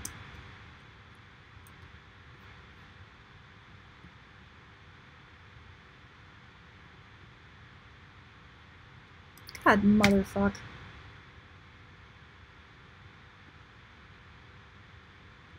Thank you. Okay. Yeah. I guess my hard stopping point is coming up. I'll probably work on this, like, once I get home tonight. But probably not in stream. Which is just how it's gonna be.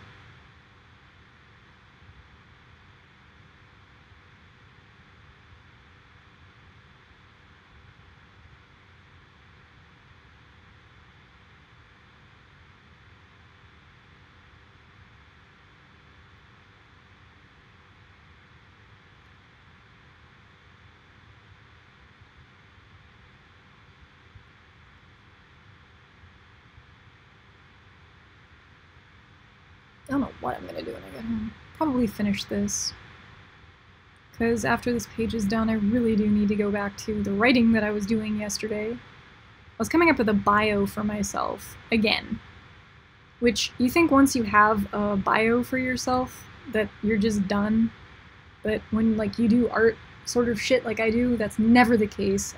Everything that you apply for requires that you come up with some, like, biography, or I mean, not biography, some description of yourself that's in a slightly different, like, flavor than what you just described in your previous biography that you wrote for the other thing that you're applying for. So, and it all depends on, like, your audience, like, who you think is going to be reading it. And sometimes I'm writing biographies because I know that, like, hackers and makers are going to be reading about me, so I'm like, well, what language makes me make sense to those people? And then if I'm talking to artists or philosophers, then I use a completely different vocabulary to talk about my work because it frames it better for that audience. So I'm constantly kind of reframing what it is that I do depending on who I know is going to be listening or reading. And again, I don't know. It's another thing that's getting tweaked and massaged again, so that I'm happy with it before I send it out. But it can be hard work. Like, it's difficult, really, kind of talking about what you do, for me at least, because it's not so easily encompassed.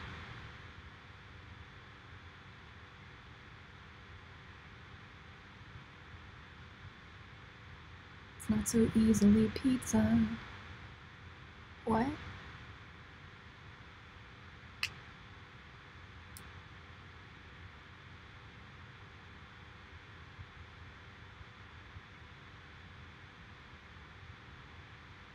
Wait, what?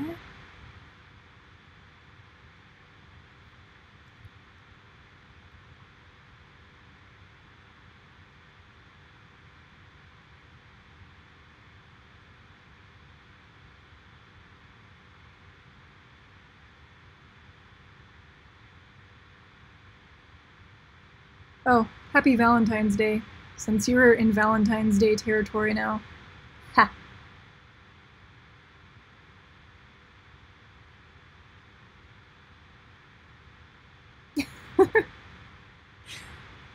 I don't know. Happy Valentine's Day to everybody that's still in the room. I don't know what you're chatting about. I'm trying to, like, figure out what has been going on since I dipped my head back down into the doing. I don't know. Here's my ball. The sun is, like, setting out there. I can, like, see the light changing. It's, like, getting to the point where it's, like, coming in through the window. It's, like, under the awning and above the pole barn in the backyard, so it's, like, starting to kind of become in my face. Like, in another 5 or 10 minutes, it's going to be in the exact position to annoy me the most. Good for it. I don't know if I like the white. I don't know if I like any of this. You, like, see this and it's like some completely different looking thing that's nothing like this. I just scrap it and start from the beginning. Now that looks pretty cool. See, what I might do is I might take this harsh black and I might lighten it up a bit. So that you still get the sense of detail, but it's not so stark. So we'll see. But for now, black is good because I can actually see what the hell I'm doing. Ah!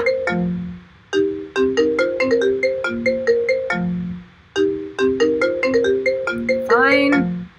Hello? Hello?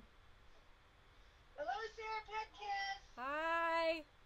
How are you? I'm good. I'm, like, live streaming right now, and you're now on the live stream. So welcome to this week's drawing edition episode of ROBOHEMIAN. Oh, Manny, okay. you're the next contestant on Sarah Draws Stuff. Yahoo! Yeah. Who? Alright. Time to get ready. I'm ready. Okay, me too. I'm on my way. Really? Yeah, I had a hell of an afternoon. I'll tell you about it later. Okay. I'm gonna go sit at the bar there and wait for you to have a martini. Ooh, sounds like fun. Enjoy the martini. Oh. The martinis. Yes, I can't wait. I'm starving. I didn't eat all day. Me neither. I had exactly two or maybe 3 spoonfuls of peanut butter, and that is it. Oh my god, I had like 4 spoonfuls of chicken salad. Well, it's slightly more than I had, so I'm envious. Well, we at least had protein. This is true. Alright. Yes. I put together a very strange outfit. Really? Yes. Well, I will see it With, soon. with my $7 shirt I bought at Macy's yesterday. I know. So you told me. $7. I know you told me. Yep. Alright. Well, I will see you there. Can't wait. I'm starving. I am starving. Starving. Do they have things right, other than fish? Oh yeah, they got everything. Okay, that's good. They have steaks, they have sandwiches. The only thing they don't have is pizza. I don't want pizza. Noodle says he wouldn't go there.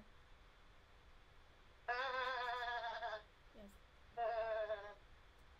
Yeah. Okay. Okay. I'll see you there. I love you. I'll see you in an hour. It's 4:30. Wow. Yep.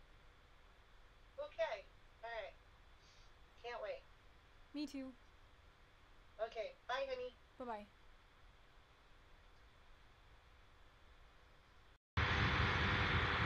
Wow, she didn't ask me what I was gonna wear. Good thing I didn't bet money on that.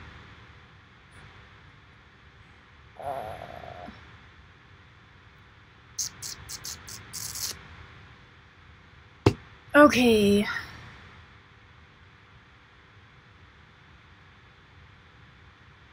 No.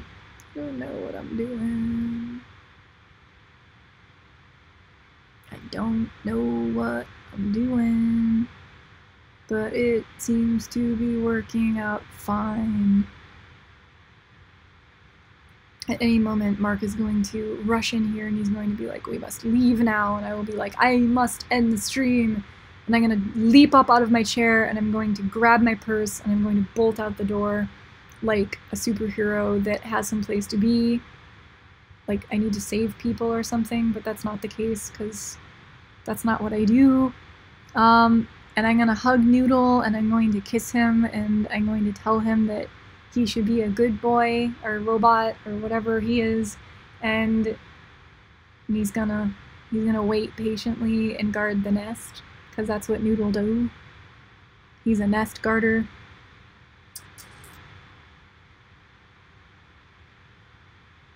He guards the nest. Wow. Save.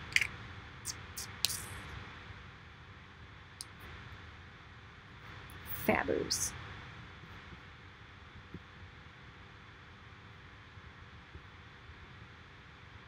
It's looking more or less like what I kind of want it to.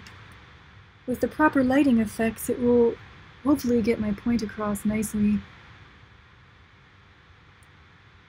And then this down here will be like more angelic. Like I'm hoping to get these guys to look kind of more like a Michelangelo painting or something. Like on the ceiling of a chapel where like one is kind of like gracefully departing upwards unto the heavens and like all the ones down on the ground are like, what are you doing? And it'll be nice, I think. I don't know.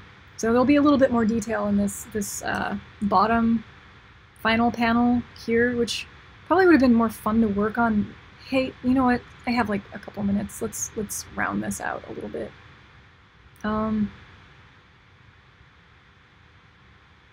So this is going to be an interesting one.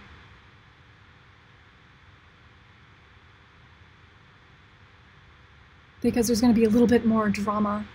So this guy is going to be looking upwards.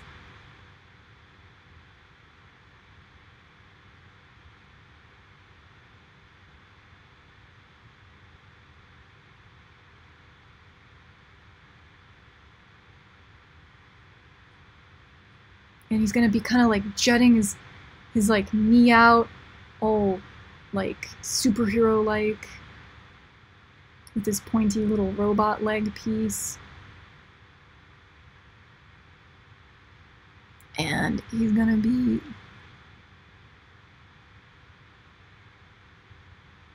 That's probably not correct proportionately, but I don't care right now. We'll fix it later. He's got his little thigh, his robot butt. Not that robots have butts, but that's okay. And then probably be more like here.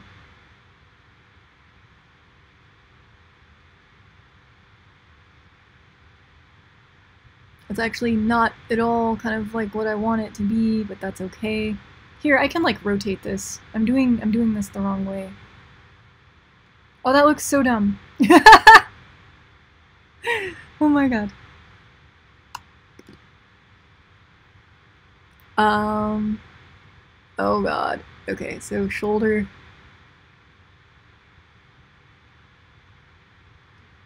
No.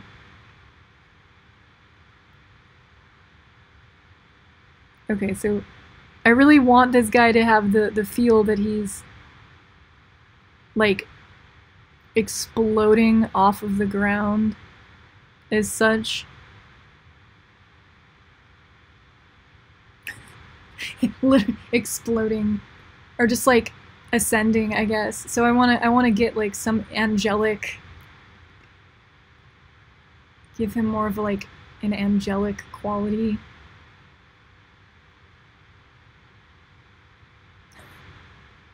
Super arched back.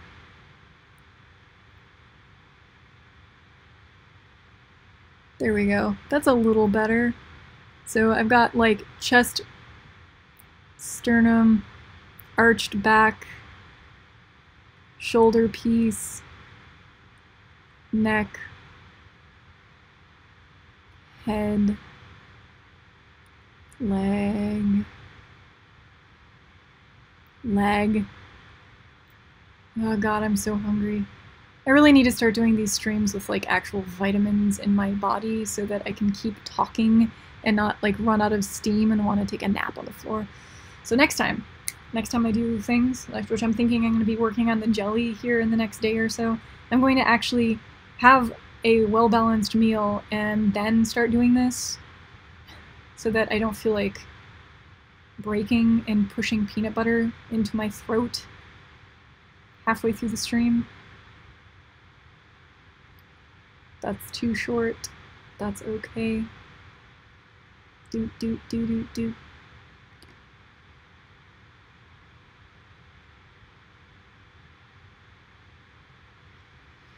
Oh, goodness. Goodness gracious me.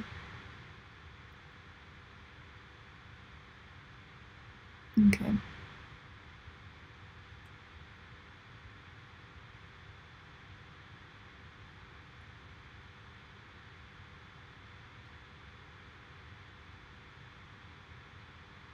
So this guy's gonna be like breaking away from said ground. Probably a bit smaller than this though. Like, oh god. Probably like that big right there. And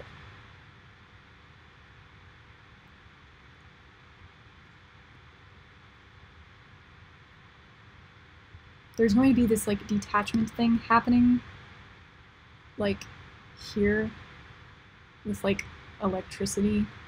Pow. And all the other things that are going to be kind of like attached are going to be wailing, are just really confused. They're gonna be like, what are you doing?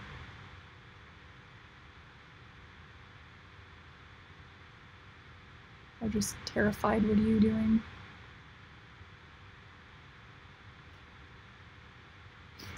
Oh. If I keep some of this, it's gonna be great. I should also like, I used to, when I first started doing this comic, I used to have a couple glasses of wine before I did each page, and then I would start illustrating everything, so like, I took this a lot less seriously when I first started illustrating GravityRoad. It was just sort of like this thing that I decided I was going to do when I drank and felt emotional and wanted to like get stuff out. And the intent was that it was, there was always like the same plot, the same script that was driving it. because it was about the adventure of this character and all the, you know, people that they encountered. But the more I worked on it, like the more you invest time into something, it starts becoming more structured so that it is sustainable. And I just slowly started caring more. Should be like Garden of Earthly Delights or something. This guy should be screaming.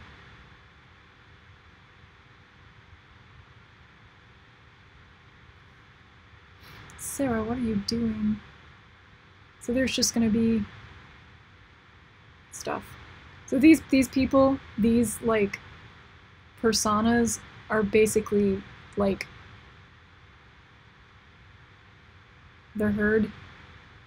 So, and then this person right here, which isn't necessarily ephemeral or fruition, it's just a persona, they're gonna be like having a happy time. That's terrifying.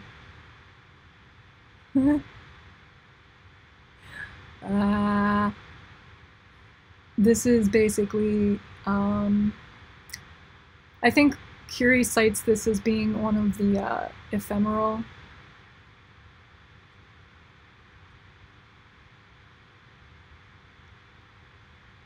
Oh god, I can't draw lines.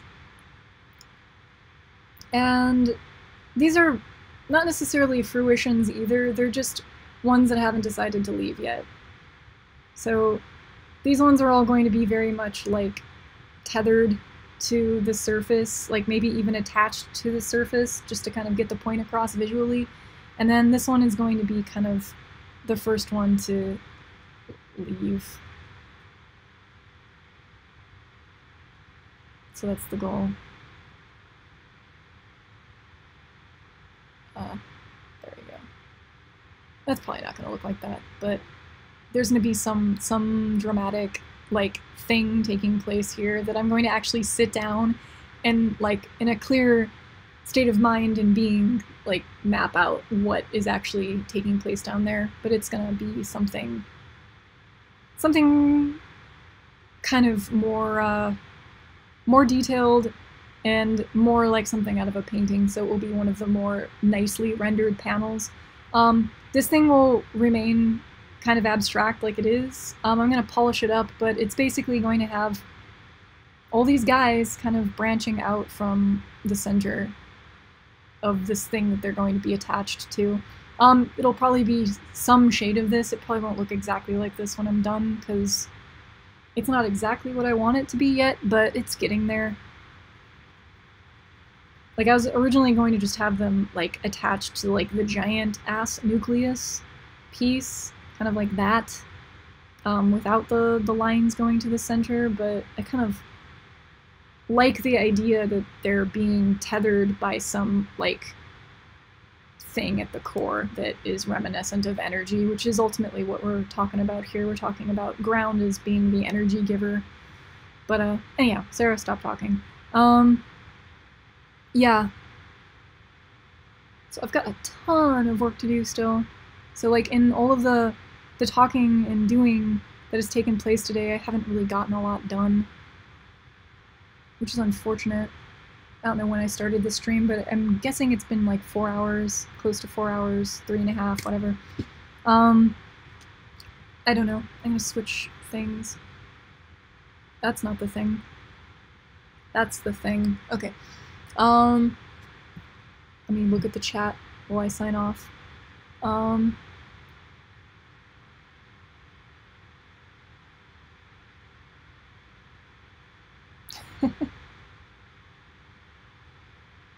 Oh god, someone says my mom talks in the same cadence as me. That makes me want to shoot myself. Oh yeah, save. Thank you. Thank you. Who said? Lord Grease. I will save my thing. Save. Save. Okay. So that's the game plan. I probably won't end up streaming much more of this. Maybe I will, I don't know. Like if I do the bulk of any rendering tomorrow, then maybe I'll stream another day of doing. If not, then, I don't know, you'll see it either tomorrow, or Thursday finished. Oh my gosh, Mark has on a tie. Holy shit, come here. Look at this. Look at this. That's a tie. Do you see that? That's right. Get down, lower. Wait, get low where the whistle blow. Yeah. Yeah, Mark has on a suit. It's a... It's my Valentine's tie. Don't do that. Jesse this for like 5 minutes. Sorry, and I just grab it and start eating it. Valentine's dinner. It's Valentine's Day. We're gonna go be like a couple. We should get a plate of spaghetti and eat the ends of the noodle until we meet in the middle and like romantic. kiss each other. And then we'll have sex on the table. Okay. Okay. Yeah. I love how there's just like a crotch, like right there. It's crotch cam. We need a crotch cam. No, there's just like that. Tiberius is just like in the Oh, corner that there, crotch. and it's just like there's like the crotch of a mannequin, like right there. But anyhow, okay, that's the end of this stream. I feel like I got like hardly anything done, even though I did. I drew a million faces, Mark. Yeah. Did you see all the tiny little bodies I drew? Yes. They look like, Wonderful. they look terrifying. They look like something out of a Bosch painting. Might be the point. Okay, so again, in another day or two, you'll see this finished. And depending on how tonight goes, I might be working on it again tomorrow. It might be more exciting. If not, I don't know. Thank you for keeping me company. I'm gonna go check out the chat again. Oh, he does totally have a red tie on. Floor. It's just kind of a paisley red. Yeah. Paisley's kind of like hearts White, and... black, and red, but it's Yeah. the color. It's a color. It's a Valentine's Day It color. does not have hearts on it. But paisley could be like twisted, broken hearts. Yeah, it's like entrails. Yeah, so it's kind of like a metaphor for my life. It's like a metaphor for romance. Like real romance. Yes, real romance. Cool. That's dark. Alright, I'll see you guys. I'll see you, Lord Grease. I'll see you, Floor. I'll see anyone else who's still in the chat. Thank you for hanging out. Thank you for listening to me ramble or not ramble. And thank you for keeping me company. I will show you the art when it is done. And I think the sun just like went down. Cool. Okay. I'll see you guys. Love. Happy Valentine's Day. Go eat some chocolate or do something, like treat yourself to something wonderful. Today's about self-love, right, Mark? What? For most of us, and I can attest to this, yes, it's about self-love. You have to love yourself. Love yourself. Make yourself some popcorn. Watch a movie. Take yourself out for sushi. And then... And maybe show yourself how much you love yourself. With your fleshlight. With your flesh. Or your vibrator. Nothing wrong with that. Yep. Okay. What? Alright, I'm gonna go. I'm turning this off now. That's enough talk about self-love. It's enough of that silliness.